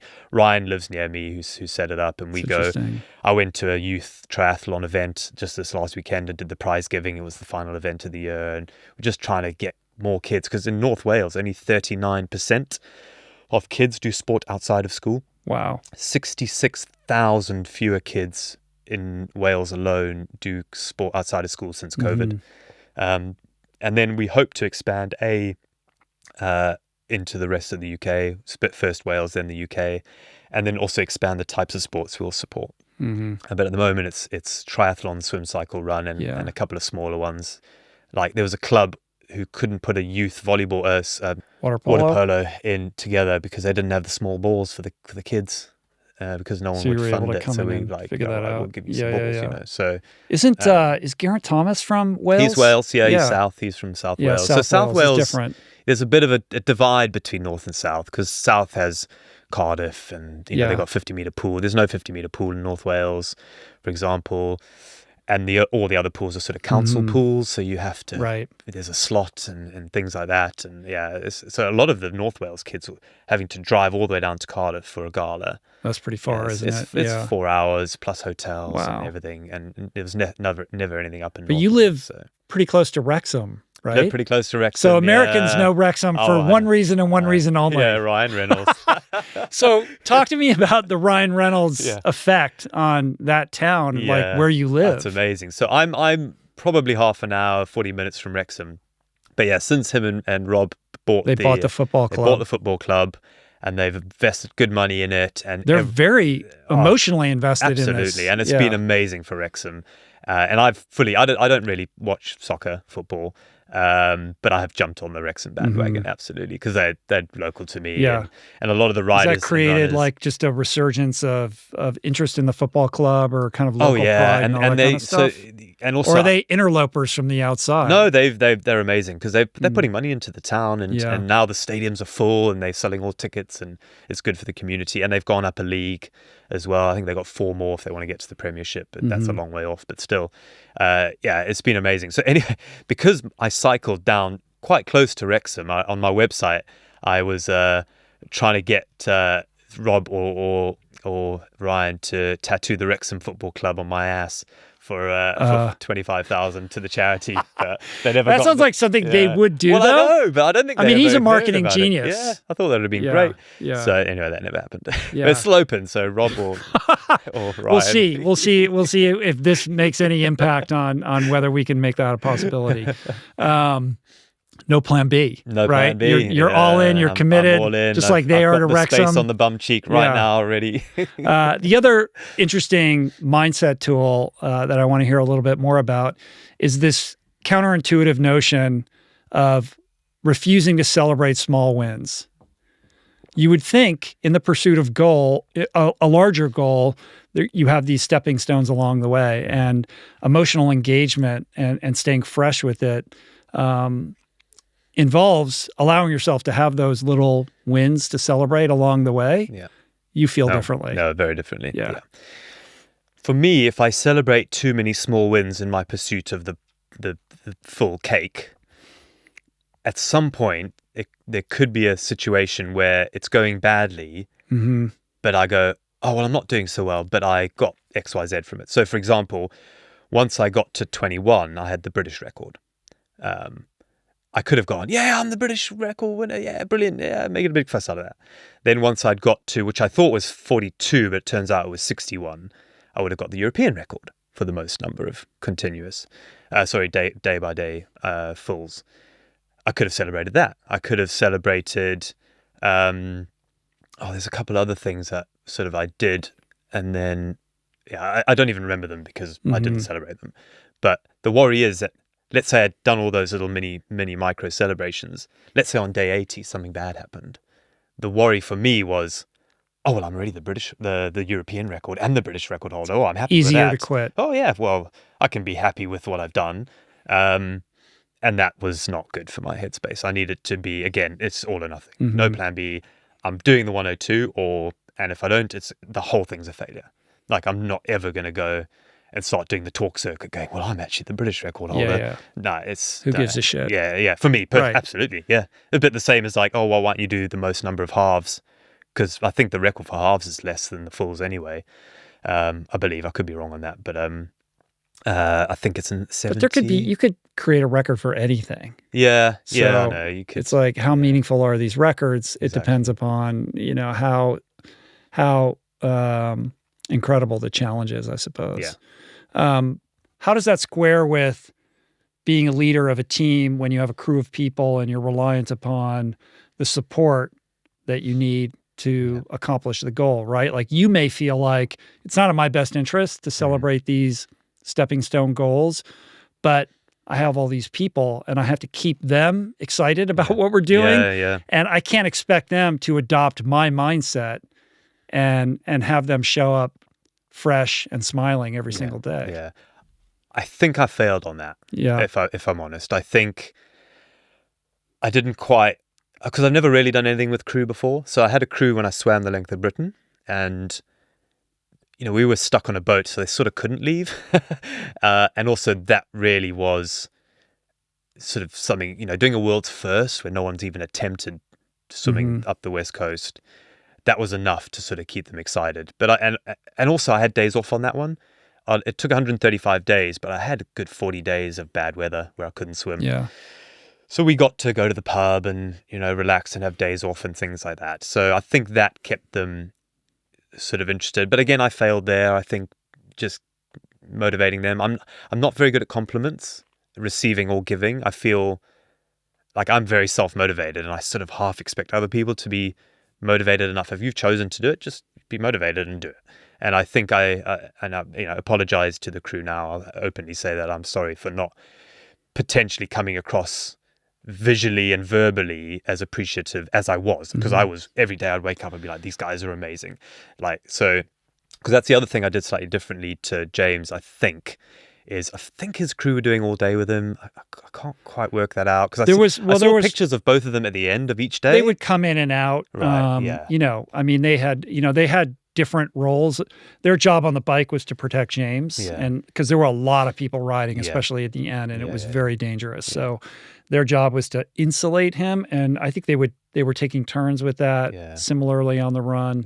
But those guys, they were indefatigable. They could just, incredible athletes, super committed to James. But I think James, to his credit, really understood leadership and team building in a way that maybe, to your own admission, there's some room for growing and learning. I'm just not. I'm not very good at going to someone and going, mate, you're amazing. You're doing an awesome job. I love you. I'm just I'm bad at that, and I should be better. And I apologize to them because what I did differently, I guess, is I had a morning crew and an afternoon crew. You can't be in Castaway and Forrest Gump and also be a CEO. Yeah, well, I should have been, and I wish I'd given them more attention and shown them more appreciation, because the morning crew would do the swim and the bike, and then come 1 o'clock, which is when my bike ended, usually roughly, that's them done for the day. They go home, they can do whatever they want. They had zero to do with it outside of doing a bit of shopping as well and setting up for the following swim, which of course took time. And then so there was the two Chris's. They did 5 days on, 5 days off, and then Phil did everything, and he would do all of the run, and then he would do the bike maintenance. So I had some bikes swapped out so that I just had a fresh bike each day, and nutrition and things like that. And then again, so he had his morning sort of. Of course, he had stuff to do before he arrived, and the bike maintenance and all that. But you're right. If you're doing something like this, your crew will feed off you, 100%. And if you're like, oh, I hate this. This is miserable. Why am I doing it? that energy is going to transcend. Yeah, you have to take responsibility for setting the tone. You've got to be in a good mood and tell them. And it's hard when things are in pain, because there is pain every day, all day with doing a back-to-back irons. Your shoulders are sore on the swim and your back a little bit. On the bike, it can be neck or wrists, knees a little bit on the bike for me, and then the run, everything hurts. All legs and everything. So it's hard to then be like, hey guys, good going, well done, I love you guys, thank you so much. And I definitely failed on that. And I think if I did it again, or someone else is doing it, like, you just need to really show your crew how much you appreciate them, because they were so good. I genuinely didn't have to think about anything. Like, the food was there. I got my nutrition dialed in. I nailed it. I would do it different, because and you'll hate me, but I had almost no vegetables on the whole time. I know, you were like eating so it was full fat cream meats, and eating meat. Meats, milks, nuts, fruits and grains. And half of, I think I'd get 3,000 calories a day. I was doing about 8,000 calories a day. 3,000 of that was in the full fat cream as like insurance calories, just in case, which kept me at a okay weight. I went from 70 at the start down to 67. 68 is a good weight for me. That 67 I felt like was a bit too light. I lost a bit of muscle there, and my pace went down a bit and that sort of thing. But the crew knew everything. Once we'd had it dialed in, I just had to turn up, and everything was ready and laid out, and they were incredible, absolutely just the best. Was there a dark moment of the soul in this adventure? Like, what was the hardest piece? So it was around day 30. I wrote a piece about it on social media, where there's a series of things that happened. So one of them was I got the total for charity, and I think it was less than £1,000, but on day 30. And I'm like, what? Why is it so low? Like, obviously no one cares. Like, obviously I've missed the ball here. No one cares. We're never going to raise what we wanted to raise, which was 102,000. And then Caroline was having a rough time as well. That particular day, the kids were kicking off and they were ill, and they just were like not wanting to go to bed and not wanting to eat and just being kids basically. And then so I'm coming home and she's having a rough time. I'm like, well, why am I doing this if, like, we're not raising any money for charity at this point? Caroline's having a tough time. And it's hard not to look at social media and see how many likes you get and all this, because in my head that would hopefully transcend to raising money for charity. That wasn't as high as we thought by this point. And I thought, well, have I missed the ball on, like, socially, what people do now, and, like, does anyone care about just this guy who's can just go off and he's leading such an easy life, he has to create this hardship for himself just to feel fulfilled. and there's also a sort of point at which another guy's going off and doing something crazy. Like, there's always somebody who's going further, longer, farther, and you kind of begin to have this immune response to it. So, and of course it was a personal challenge that I wanted to test myself to see if I could do it, but at the expense of my family, and B, like, what are you actually wagering here? What am I doing? And what's the why? Yeah, exactly. Yeah. You want to achieve this goal. Yes, you want to raise money. Yeah. That's not really the why. Yeah. Like, what is the deeper why? Well, I have to feed the terrier. It's like, I have to feed the terrier. Right. But let's go beneath that. Oh gosh. Yeah. I have no idea. Like, what is that drive all about? I don't know. Maybe it's that social insatiability. Acceptance. Maybe it's trying to, like, I wasn't very good at sport at school. Maybe I was bullied. Maybe I've just got this inherent need for social acceptance. I was a bit of a loner, and I thought I was happy being a loner, but actually, doing something and beating my chest, because all mammals need to beat their chest, right? Maybe I need that more than I thought I needed it. It must be that. It must be an element of me trying to go, look at me. I'm good at this stuff, man. I'm the best. I'm the only human on the planet to have ever done X, Y, Z. It's got to be. There's got to be a little ego there that's fueling this fire, and which I think is fine. I think I'm happy that it's there. Maybe it's something just trying to be cool for my kids. be a cool dad, although I've reliably been told that never happens. Yeah. But it doesn't happen. I also think that's bullshit. That's sort of like, oh, I'm raising money. Yeah. It's I'm doing this for my kids. I want to show my kids. It's like, no, it's probably not that. Yeah. The kids don't care. No, they don't care. Your kids are too young, yeah. first of all. Yeah. And by the time they're old enough to appreciate it, it'll just be that weird thing Dad did. Yeah, and you'd be like, the record's 500 now, Dad, shut up. Right. Yeah, so I don't But know. on that day 30 though, and you're sort of confronted with that why. Yeah, because I wasn't getting maybe the social recognition. I wasn't getting the people going in their pockets and giving money to the charity. Caroline was having a tough day that day. Yeah, so there's probably a lot of those little things that it was played on my mind, and then I'm just like, what's the blooming point? What is the point? It's just sport.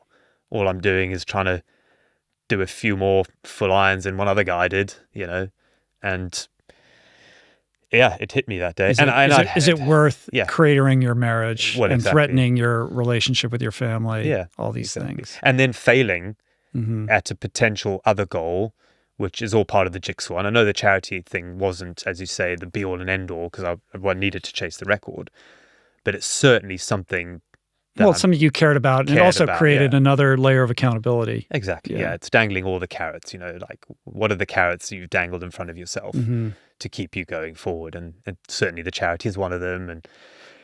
And the ego side is having a cool pub story and, coming on a podcast, all these, being able to write the book. I've written 7. Yeah, you've written a lot of books. Although there's one we don't talk about. So why is that? It's crap. Well, these 10 rules of endurance are clearly your next book. I think so. Yeah. So I'm going to weave in the sort of my experience in Iron 105 plus all the other stuff I've done into this sort of experience book of the 10 pillars, I think. So, and that's part of it. I love writing, and I love all my books are in the downstairs toilet. So whenever I go for a pee, they're there and they're reminding me, and I just love having them there. It's an ego thing as well, I guess. Although you do keep the copyright to your written word for like 70 years after you die. So I love the fact that like my great-great-grandkids are going to get like £2 1 month from dad's book sale, great-granddad's book sales, and go to the pub. If books even exist. Exactly. At that point. Yeah. But back to this dark night of the soul, the reckoning with the why, trying to figure out or find a place to plant your flag and continue forward. How did you get to the other side of that? What did you do mentally? What did you rely upon to transcend that setback? I don't think I did anything like practically. I just was like, well, okay, this is how I feel. I feel that this is potentially a waste of my time and no one cares, but I've committed to doing it, so I'm going to get up tomorrow and do it. And then I got up the next day and I felt a little bit better. And then I got the next day, I got a little bit better. And then within a week, we'd had a little bit more money. The kids were a bit better. Caroline was having a good time. She came and joined me and ran a marathon, because I think it was around then she started doing a marathon a day with me. A marathon a week every Sunday. And a couple more new riders came, because around day 30, all of a sudden more riders started joining me on a regular basis. It's sort of a don't quit before the miracle lesson. Yeah, like exactly. If you stay in it, these things shift. And also, a bad day today definitely doesn't mean a bad day tomorrow. That's one thing I've learned in all the things I've done. If anything, a bad day today means it's more likely to be a good day tomorrow, I think. And the same as the other way around. A good day today doesn't mean a good day tomorrow. Right. Like you've got to. It goes both ways. Well, yeah, because you can. I remember when I cycled around the world, I'd bits in America where I'd have a massive tailwind. I'm like, this is easy, and I'd take my foot off the gas and I'd just coast because I was pushing less power and the heart rate was down and I was still floating along. And then I'd get to a town and I'd say, oh well, I've had a good day. I've done 200 miles, 2 hours quicker than normal. I'll just rest up. I've done a good day. And then the next day I'd only do 120 miles. I'd be like, because I had a headwind. I'm like, damn it, why didn't I capitalize on that good day and just do what I normally do? Just do the time and, on a good day you'll go further. So I've definitely learned that as well. A good day today can mean a bad day tomorrow and vice versa. So Sean, the everyman, ordinary guy with the numbers in the lab that are super unimpressive. We have this person, right? But on some level, there is a talent, there is a uniqueness. What is that talent? Like, what is it that makes you distinct or different or an outlier? If you had to identify your strength, I mean, because is it tenacity? Is it the terrier? I think wanting it, because I think there's definitely a more. There's at least 3 people who joined me who I think could break my record. You know, local guys. There's a guy called Decker Dave who had the British record for the most number for a double decker, and he was doing 11 hours and he was 57 years old when he did it. Wow. So he had 20, and no one in Britain had ever done more than 20. He's 64 now, so even he admits that he can feel his numbers going down a little bit. So, but you know, there are people out there who could physically do it, but it's whether you want to do it, for one, and whether you are, you know, I don't know who said it, but someone said be ignorant enough to start and stubborn enough to finish, or naive enough to start and stubborn enough to finish. And there's definitely that element of just wanting it so much that you're just going to sacrifice anything to get there. But then there's obviously all the experience that you need that goes with it, and that takes time and energy. So I don't think I'm an outlier. I think there are more people out there than maybe we think who could do these things. They've just chosen not to, or they don't want it enough, or they're not experienced enough to deal with all the little niggles that happen and dealing with the headspace and that comes with time. There's no way. So when I did my world's longest triathlon 2016, that was the last time I've been at my fittest. So between 2016 and now, I've been almost the unfittest I've been, because I did my Europe record in 2018, and that was okay, but that was only 25 days and it was cycling only, and I lost all my fitness after that. But I still think, even though I was really, really fit after the long triathlon, I still couldn't have done the 105 then, even though I was super fit, because I didn't have the experience in all the other things that go around with it. So I would love for someone to have a crack at the 105. Like, I have no business in holding this record forever. Absolutely none. What's the ally? 10%. 10% of me goes, oh yeah. Oh, it'll get broken. But I really like the fact that you're encouraging it to be broken, and you're holding on to that very loosely. Yeah, absolutely. Send me a message. I'll help you. I'll tell you how to do it. I'll tell you how to do it. And I know you want to set up a woman for the woman's record. What is the female record? So there's someone who's done 25 and 35 days. So in America, there's someone in the UK who's done 20 continuous, not a one a day. So I don't know what the woman is, but Caroline, my lovely wife, she's interested. Yeah, which would be amazing. How cool would that be? A husband and wife. So I've taken the horse to water with her, and because she's a really good swimmer. She used to swim competitively as a teenager. She can run. She's doing a marathon a week with me, and we met cycling, so she knows how to cycle. She would just need to get a bit quicker on, I think, the bike and the run. Certainly the bike. I mean, I needed to get quicker on the bike as well. But I've got the course. We've got the crew. We've got everyone where I live. And it's your turn to be a single daddy parent. Daycare. I know. Absolutely. So I think if a female did a month, 31 days, I think that would definitely be a record. I think it's probably 21, but I think 31 would be a cool number because you've done a month of them. Yeah. Because if you look at all my data, it definitely doesn't favor, this record doesn't favor a male biologically. Like, the power was, when you, with a group of riders, your power is not crazy high. The run doesn't have to be fast. The swim's the easy bit. Like, as you know, triathlon is very skewed super away easy from swimmers. And even if you're not a great swimmer, it's still a way to recover from the day before and limber up. Oh, if triathlon was the run first, multi-day, day after days would just be a whole different game. Because when I woke up in the morning, I was like, I can't walk down the stairs. I cannot do it. But I knew once I was in the pool, once I was a couple 100 meters in, get the blood moving, it fixes everything. So I knew the swim was my safe space. I loved it. And even though I wasn't super fast, I wasn't slow either. I was I was doing about a I did a 107 swim time as my fastest, and then a 120 I think was my slowest, but I was hovering around 120 total time each day. About 115 swim time with 5 minutes stopping to eat and that sort of thing. So in the it's context easy. of And on a good day and a bad day, you're losing 10 minutes. Right. Whereas on a good day and a bad day on the bike, it was Hours. hour and a half, Yeah. 2 hours, same on the run. Back to this notion of what distinguishes you. I think, yes, the desire, the wanting it is important. I think there's this tenacity, this determination, the terrier spirit within you. But I also think there's something to this propensity to action that you have. Like, you are willing to leap before you look. Oh, yeah.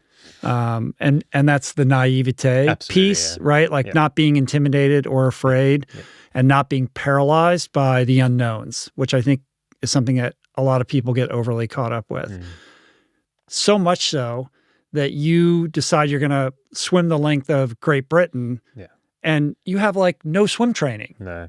You have no idea what you're getting involved in, right? Yeah. Like, you don't really have a background in this. You're not trained up. You hadn't swum more than, I think I read 3 miles. Yeah, in a pool. Was your longest swim? Yeah, in a pool. In a pool before doing that? Yeah. So that's insane. insane. Bad idea as well. And the world's longest ultimate triathlon, or whatever you call it, you kind of went into that without really training for it or understanding training. Yeah, no, none of that. So there's a bullheadedness piece to that. There's a stupidity piece, but there's also an audacious kind of boldness to it that I think is the tip of the spear that opens up these doors. Yeah. And when you pair that with not being afraid to fail, it creates an equation that allows you to do amazing things as long as you stick with it and stay in the game. Yeah. No, absolutely. You've nailed it on the head there. With the swim, especially, that one, I didn't live anywhere near the ocean, so I couldn't do any sea training. I had zero money. I got sponsored, but there was an accounting error, so the money that was going to pay for it landed up paying for about half of it, and then I crowdfunded the rest of the swim. I only got it like 7 days into the swim, so the closest, I had a pool near me, but I was so consumed with all the other aspects of trying to pull that swim off, because that one really no one believed was possible. 900-mile swim up the West Coast. I was putting stuff on yachting forums saying, I'd like to know about tides, and everyone was just hammering me down, like, dude, whatever, like, sailing, it's difficult in a small boat, like, it's not going to happen. Waves are too big, tides are too strong, there's killer whales in Scotland, like, I got everything. So people were very cautious of trying to help because they just thought it was a waste of their time. And that took all my time. And I knew that actually, so I could swim. I knew how to swim. Have you heard of, there's the biggest open water swimming event in the world, I think, is called the Mid-Mile Mile in South Africa. 15,000 people do it. I didn't know about this. It's a mile across a lake. 15,000 people do it every year. Our school did it. So when I was, I think I was about 10 or 11, I swam this mile. I've done it twice. They do eight waves of swimmers. And one year I did, after I swam Britain, they call the 8 Mile Club, where you do all 8. So you swim it, they take you on a boat back, you swim it back. Wow. I swam it with Kerry Ann Payne and Lexi Kelly, she's American. Yes. So I knew how to swim, but I just was unfit and my technique was crap. So when I did the cheese rolling in Gloucester, you must have seen it on YouTube where they roll a cheese down the hill and people chase the cheese. I don't really know about this. It's a 200-year-old tradition in Britain where it's called the Gloucestershire cheese rolling. And it's vertical. They roll this cheese down. You run after it, head over tail. Whoever gets to the bottom first wins the cheese. Anyway, I did that 2009 and just fully ruptured my capsule on my left shoulder. So when I swim and I get fatigued, I drop this shoulder and I push like that. And then I just have a terrible left-hand technique. And it actually played up a little bit on this because also from when I swam Britain, because of all the waves, I did, and because I didn't want to get neck chafe. Right, you didn't want to get rhino neck like Ross. Yeah, I know, it was crazy. And then I just, again, I'm micromanaging everything, and I'm very good at that. Like, I never let it get anywhere near what he got because I nailed it early. I wrapped a buff in Vaseline and lanolin. So I did a Vaseline and lanolin mix in the microwave, mixed it all together, rubbed it all over this buff, put it under the wetsuit. to stop the little chafe. And then it was flushing a bit and cold, but at least I didn't get chafe. But then I eventually got to this technique where I would just overroll. Like to breathe, I would just be doing that rather than doing that. And it was terrible, but also with all the big waves, I'm sort of breathing up in the sky. And if you look at all the pictures on this swim now in the pool, I'm like, my head's up, I'm over-rolling, I'm over-rotating, my legs are out like this. But I knew I would get fit on that swim. And because there was no time element other than trying to finish before winter, I knew I would make it.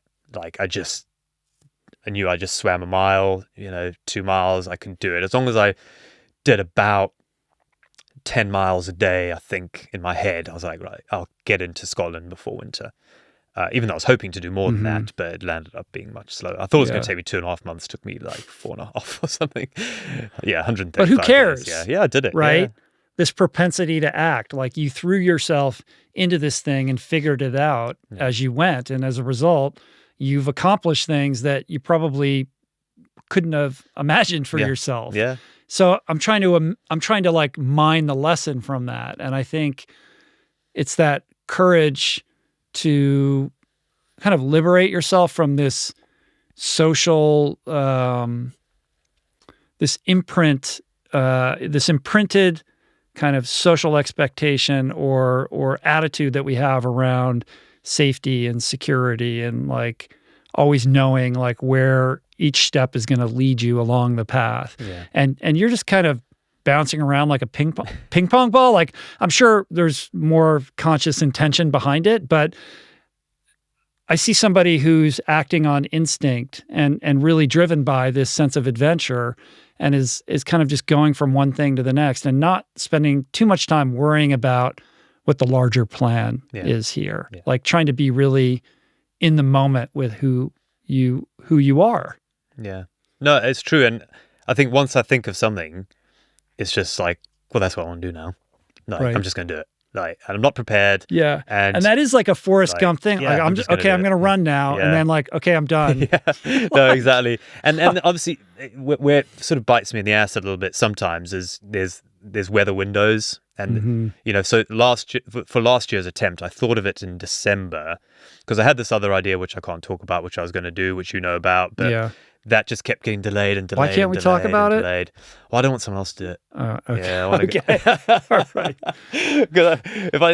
If someone else might go, I'm going to have a crack at that and then make my life harder. I'm sure somebody else has thought of it. Maybe. Knowing what it is. Well, no one's done it since 1994. So now you're giving clues. Oh, exactly. But I then, in December 2021, I decided, right, I'm going to go for the 102. And then I looked at the training. I was like, right, well, maybe 6 months. It's cutting it fine, but I can't really start later than July because then I'm running into October, November and weather and all that sort of thing.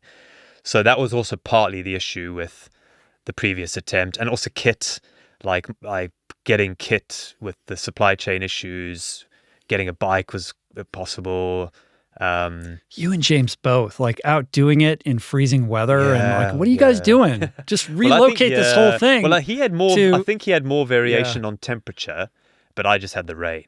Just the rain. Just made cycling on the roads with potholes. All the water just covered up all the potholes, and you couldn't see them. And luckily, within a week, I knew every pothole by name pretty much. So that wasn't too bad. But it was slippery, and taking corners, you had to slow down. On a rainy day, I was easily half an hour slower just because it was raining, because your glasses are covered up with all the muck off the road and things like that. So, yeah, what was the question? I'm sure there was one. Being present with who you are and not getting caught up in the security blanket sort of narrative around how to live your life. Like the guiding principles around how you're living and how you're making decisions about where to invest your time and your energy, as opposed to the 401k or the upwardly mobile career path. Yeah.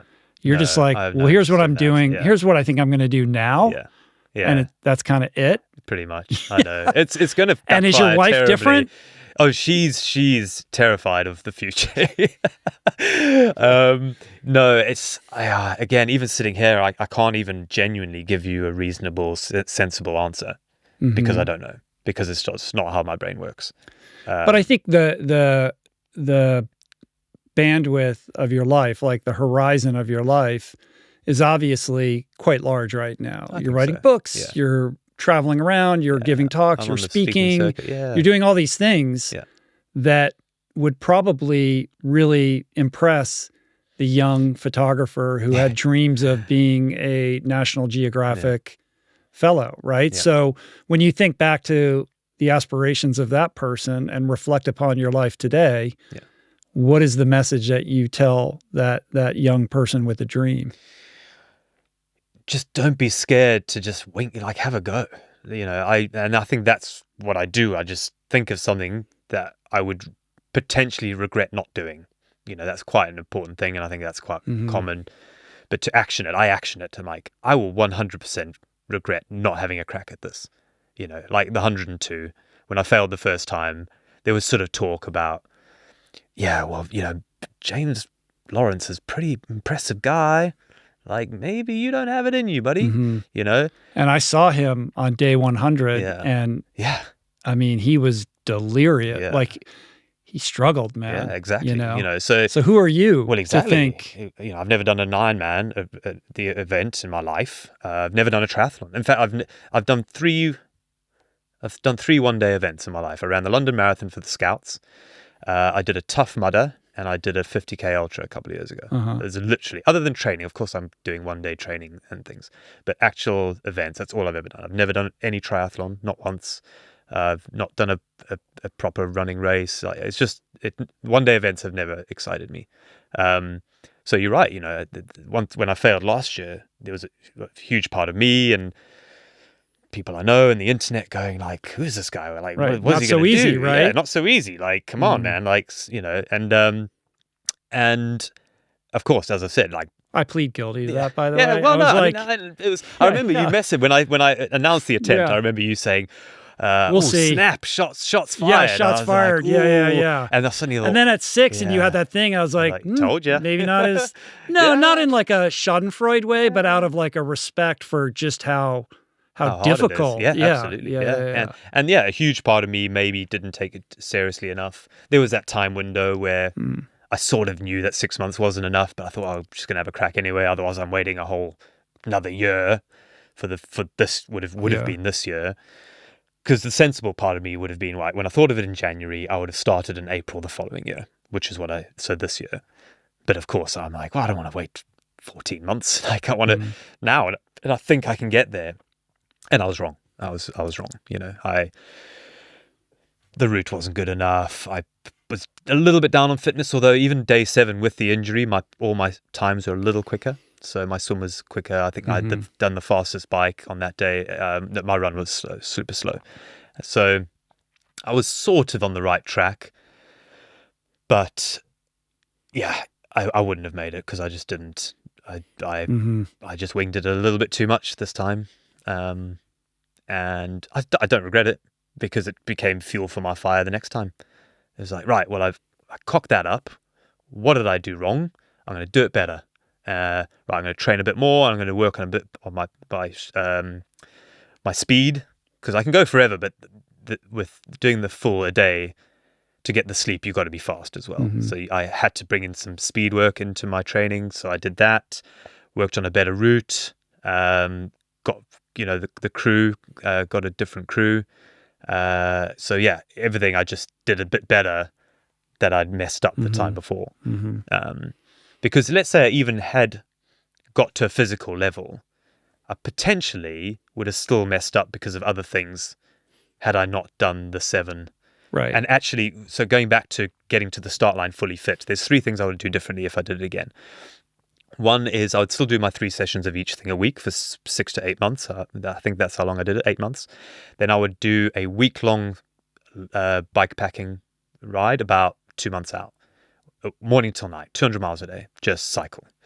Find out anything that's weak, you know, because you'll pick up all the little weaknesses and tendons and muscles by going day after day on the bike. I then would have taken a week off and done the same on the run and done a week-long run with a backpack, fast packing, a bit like what I've got here to run. But I'd have thrown a tent in there as well.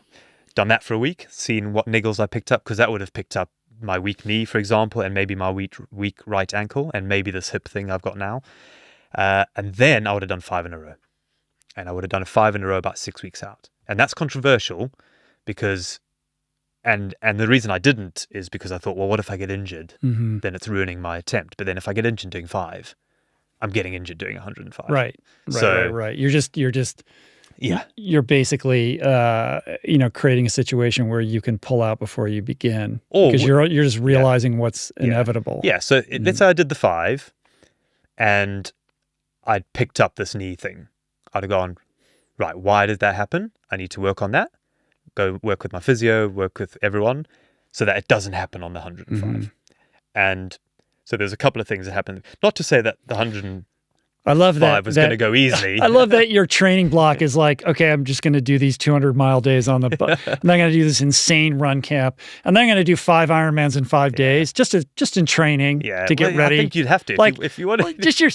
Just the insanity of that, like in terms of how we think about difficulty and what's possible versus impossible. Like now, having done 105, your sense of normal is like so out of whack compared to like the average person. Yeah. That you're like, yeah, then you do 5 and then you do, so cavalierly, so casually. Yeah, I don't know. It does seem normal, if I'm honest. Like I'm trying to right now think of someone else looking at this. And it still feels normal. Right. And that's what me. We got to end this, but I want to bring that back to the person who's watching or listening who perhaps is losing the thread right now because they can't relate. Yeah. So let's get back to ordinary Joe. I love being non-relatable. I don't want to be normal. Yeah, it's like you're like the average ordinary guy who also did this crazy thing. Like what exactly is average or ordinary or normal about this? Nothing, right? Nothing. No, I like that. But to ground it in accessible principles as the person who's going to write this book with the 10 tools of endurance, what do you say to that person who is struggling with committing to the hard thing or trying to access a new gear where they put themselves in a position to struggle and fail and challenge themselves physically, mentally, and emotionally? Yeah, I don't know if I'm that sympathetic to people with little self sort of motivation. So, I really struggle when I meet people and they go like, oh, I just didn't want to train. So I'm training for a marathon, but I just couldn't, I didn't train this week. I just couldn't be asked. I don't have time for people like that. I really don't. Like, I just, I'm not the Goggins who shouts at you and gives you all that motivation. Like, if you don't want to be motivated, man, like, come on. I don't understand it, I guess, because I'm so self-motivated. If you're reliant upon somebody else to provide extrinsic motivation, then that's problematic because you got to find a way to... You got to keep getting it. Yeah, you have to be able to instill that in yourself. So practically is find out why you want to do it. If you want to run a marathon or if you want to do an Ironman, let's say you want to do an Ironman, you've never done an Ironman. Why are you wanting to do it? And yeah, but you can't even answer that question for yourself. Yeah, well, I want to chase things. So genuinely, I have zero interest in doing an Ironman, a standalone event, zero. Although James is, he wants to do a head-to-head on his starvation. You're going to challenge each other? Yeah, well, he's asked me. He's like, come. Is there going to be a day of reckoning? Do it. Yeah, a duel. More shots fired, right? That could be a pay-per-view. His fastest is 10 hours. He's done a 10-hour. I think I could do a 10. I think I could do a 10. What's your fastest Ironman? I've never done an Ironman. Have you never? No, same thing. Yeah. You've done all the long stuff as well, so you get me. Yeah, I understand. I understand. But if, let's say you wanted to do one, you've really got to, want it. And if you don't want it, don't do it. I think you should do it, but I'm not going to be there sort of setting your alarm for you and waking you up in the morning. But if you've decided you want to do it, really focus and put energy into the reasons why you're doing it. And write them out, write them on a post-it note, stick them next to your bed. If you're a visual type of person, or print pictures out. I remember when I swam the length of Britain, I had a picture of the John O'Groats Harbour and I printed it out and I had that as my visualizer. Like, that's where I want to get to. Nothing else matters. I've got to swim to that spot. And write them out. Why are you doing it? Is it to raise money for charity? Is it for ego? Is it for a cool pub story? Everything's just as important as the other one, and try not to forget it. And if you and take the baby steps and trust the process, and get advice from people if you're getting injured, especially with injury. That's a hard one, of course, because there are certain times where injury is, will stop you and should stop you, because depending on what you want to do after that, it's being able to differentiate good pain from bad pain. Yes. There's pain that's just pain and you just deal with it. And then there's pain that will potentially lead to something that will have a lifelong effect on you, or B, eventually stop you later down the line. And it's about managing that. But for the most part, from a mindset point of view, you just got to think why and what's driving you. What's your motivating factor? And for me, it's a record, and it's trying to do a thing at a certain time. I'm doing a 100K ultra at the end of September.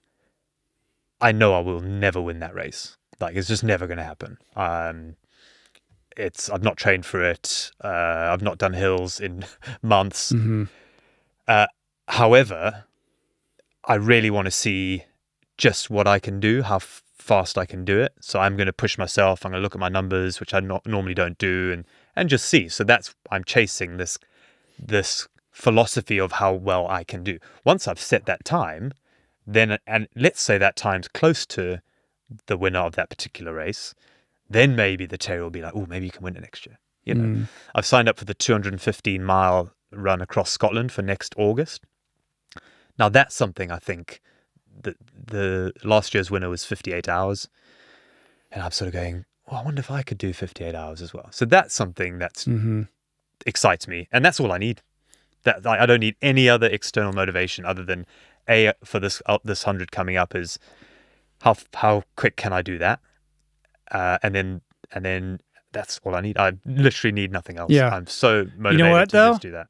I don't care about any of that. Let me tell you what I want to see from you. Okay. I want to see you and James go head to head in a Mr. Beast type video challenge where, you each have to do something head to head that challenges you in a way that has nothing to do with swimming, biking, and running. So yes. James famously won that competition where he rode around on the Ferris wheel for however many days when he was a kid. That's right. That's like in the superhero origin story of James's life, that would be the opening scene, right? He rides it, I don't know how many days or whatever, and refuses to get off and win some prize. You have the cheese rolling thing. Like, you have this capacity to just endure on the kind of mental capacity level beyond normal people. So in the way that Mr. Beast makes videos, like whoever can have their hand on the side of his boat the longest wins the boat or whatever. I want to see you guys go head to head in something like that. Okay. I'd be up for I think that. that would be great. That'd be great. Yeah. If anyone I has feel like any we have ideas, to figure that out. Let's keep in touch. You know what I mean? Like, just some ridiculous challenge that really is more about your mind than anything else. Yeah. That would excite me. That would excite me, actually. Yeah. Yeah. We could figure that out. I'd like to find interesting ways to push myself that don't take 3.5 months. So, and I think I'll need to just to not be away from the family. And that's why I'm signing up for a little bit more one-day races, which I've never done before.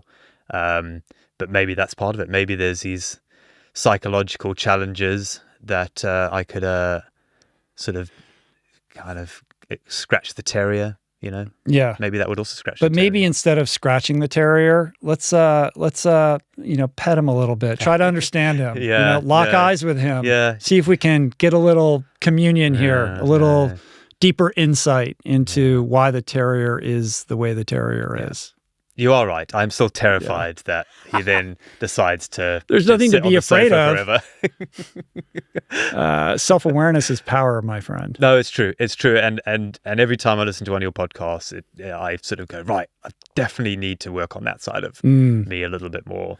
Maybe my step into yoga is going to be a start of it. Yeah. Now I'm doing the breathing thing, which I poo-pooed for ages, but it's really revolutionized this last. So I've only done it this last week. I get up at 5:29. I do half an hour of yoga, and it's the most transformative I've felt out of all the other things, like the ice bath, the sauna, diet changes and that thing. This simple thing I feel has changed me the most. I sleep better for it. I feel better in the day.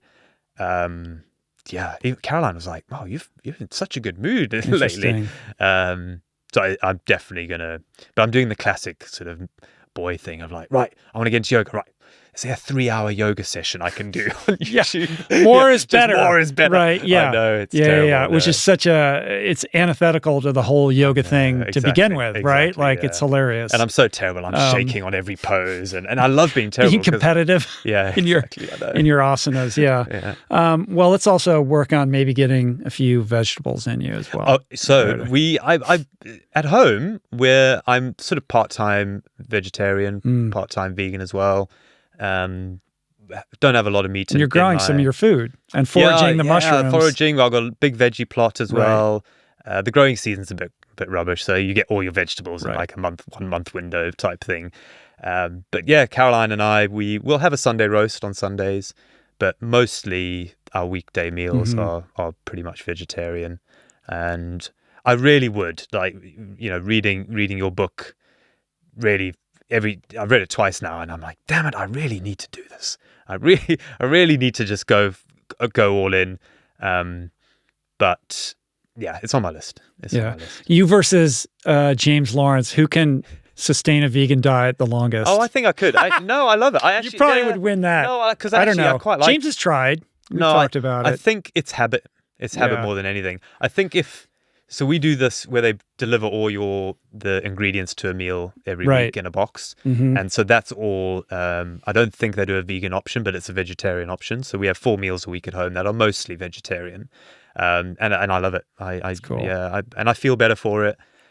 I also do feel better with game meat so I do try and only when I have meat, it's either fish or game.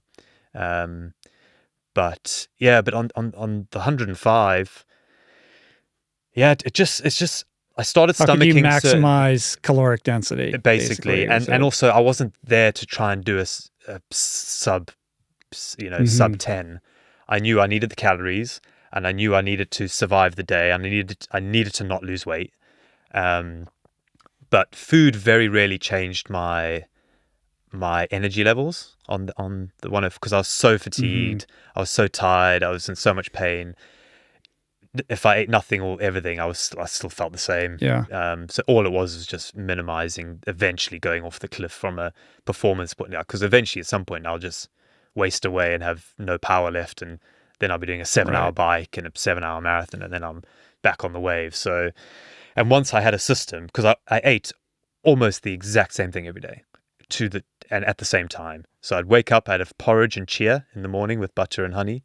And I'd have that very liquidy in a litre and have that on the way to the pool. Then I'd have a banana, and then I'd have some athletic greens and a couple of multivits. Then on the bike, I'd have small cheeses and small bits of meat. Then if I hadn't finished the porridge by the pool, I'd have that before I got on the bike. And then there was 3 feed stations. I'd have a banana, a packet of crisps. Every now and then, there was some tomatoes and cucumber, because I just fancy them. I'd have something like a Welsh cake. I have a yeast. What is a Welsh cake? Oh, you've not had a Welsh cake? I should have brought you some. It's just like a floury like cake with some like raisins in it. Yeah, but no, it's more crumbly, like a scone. I mean, if you flattened a scone, it's sort of like that. And then I have the cream. And then I have some nuts and some fruit, lots of fruit. Right. And I'd have that on each feed station. And then during the run, and I'd also have rice pudding. I don't know if you get that, but rice pudding, I'd have one of those at every feed station. Then on the run, bananas, and I'd have a pasta meal, 2 pasta meals on the run, full meal, so walking and eating with a spoon, a carbonara or spag bowl. And then in my bottles, I had carb powders. In the bottle, so I'd have about 2,000 calories a day just in the bottles, maybe 3,000 in powder form. And then that, especially with the cream, because I'd have 2,000 a day in cream, which for me was I'd eat, and then literally at the end I'd just down a bit of cream and then go, and then that was sort of insurance. Right. Like if I messed up all the eating, at least I had that as backup. Right. And then that kept me, as I said, I only lost 3 kgs over the 3 months. Yeah, that's so I was amazing. happy with that. That's I was happy amazing. with that because I could have lost 10 kgs. I could have gone down. I'm only 5 foot. I'm under 5'8", so I could have gone on to 60 kgs easily. Yeah, from 70. Yeah. So I was happy with 67. I think what you've done is extraordinary. It's a testament to the human spirit, your tenacity as this terrier, and just inspirational for everybody to know that you've had your blood work done, you've been in the lab, and you've been tested, and there isn't anything physically extraordinary about you beyond your sheer determination, your force of will, your refusal to give up, your ability to persevere against obstacles, and this proclivity to act, I think, is really powerful. And I think for anybody who's listening or watching who is considering the upper ceiling of their capabilities, my hope is that maybe your testimony will encourage people to rethink that. Because I think it's easy, like I was saying before, when you start, this new normal around like, 105 Ironmans and 105 days, like whatever, right? We could, maybe it's 200. Like, let's just do a reality check here and appreciate the extraordinary nature of what you accomplished, whether it was 100, 101, 102, 105. This is a feat that I think very few people can appreciate just how extraordinary and difficult it is. And as I said to James and have said publicly, I think it's deserving of much more attention from the broader kind of, mainstream media than either of you two guys have received. I think you're deserving of much more attention and appreciation for what you have accomplished, because it really is something that, as somebody who's dipped their toe in this world, I have a hard time understanding or even having a taste for what that must have been like. Yeah, thanks for saying that. I haven't really thought about the external ramifications of where this has gone and where it could go and who's benefited from it and who's inspired by it, because I'm still only 4.5 weeks out from it. So I think it'll take 6 months to a year for me to probably decompress and work out what actually happened. Because I have no memory of, because every day is the same. Like when I cycled around the world, every day was different, but this one, every day is the same. So it all sort of went into one big blur of pain and your relationship misery. with time shifts, and you didn't know what was going on in the world, or no, absolutely not. So which is strange. Yeah, it'll be a while before it sinks in and becomes. I think once I've written the book and I sit down and it'll force you to confront it. This happened. And you don't have to run to Carfest if you don't want to. I think you earned a little break. No, I want to. Okay, good. Well, I'll see you there then. Yeah, I'll see I guess, you there. right? Yeah, absolutely. Yeah. Cool. Thank you for coming here and sharing. You are an inspiration.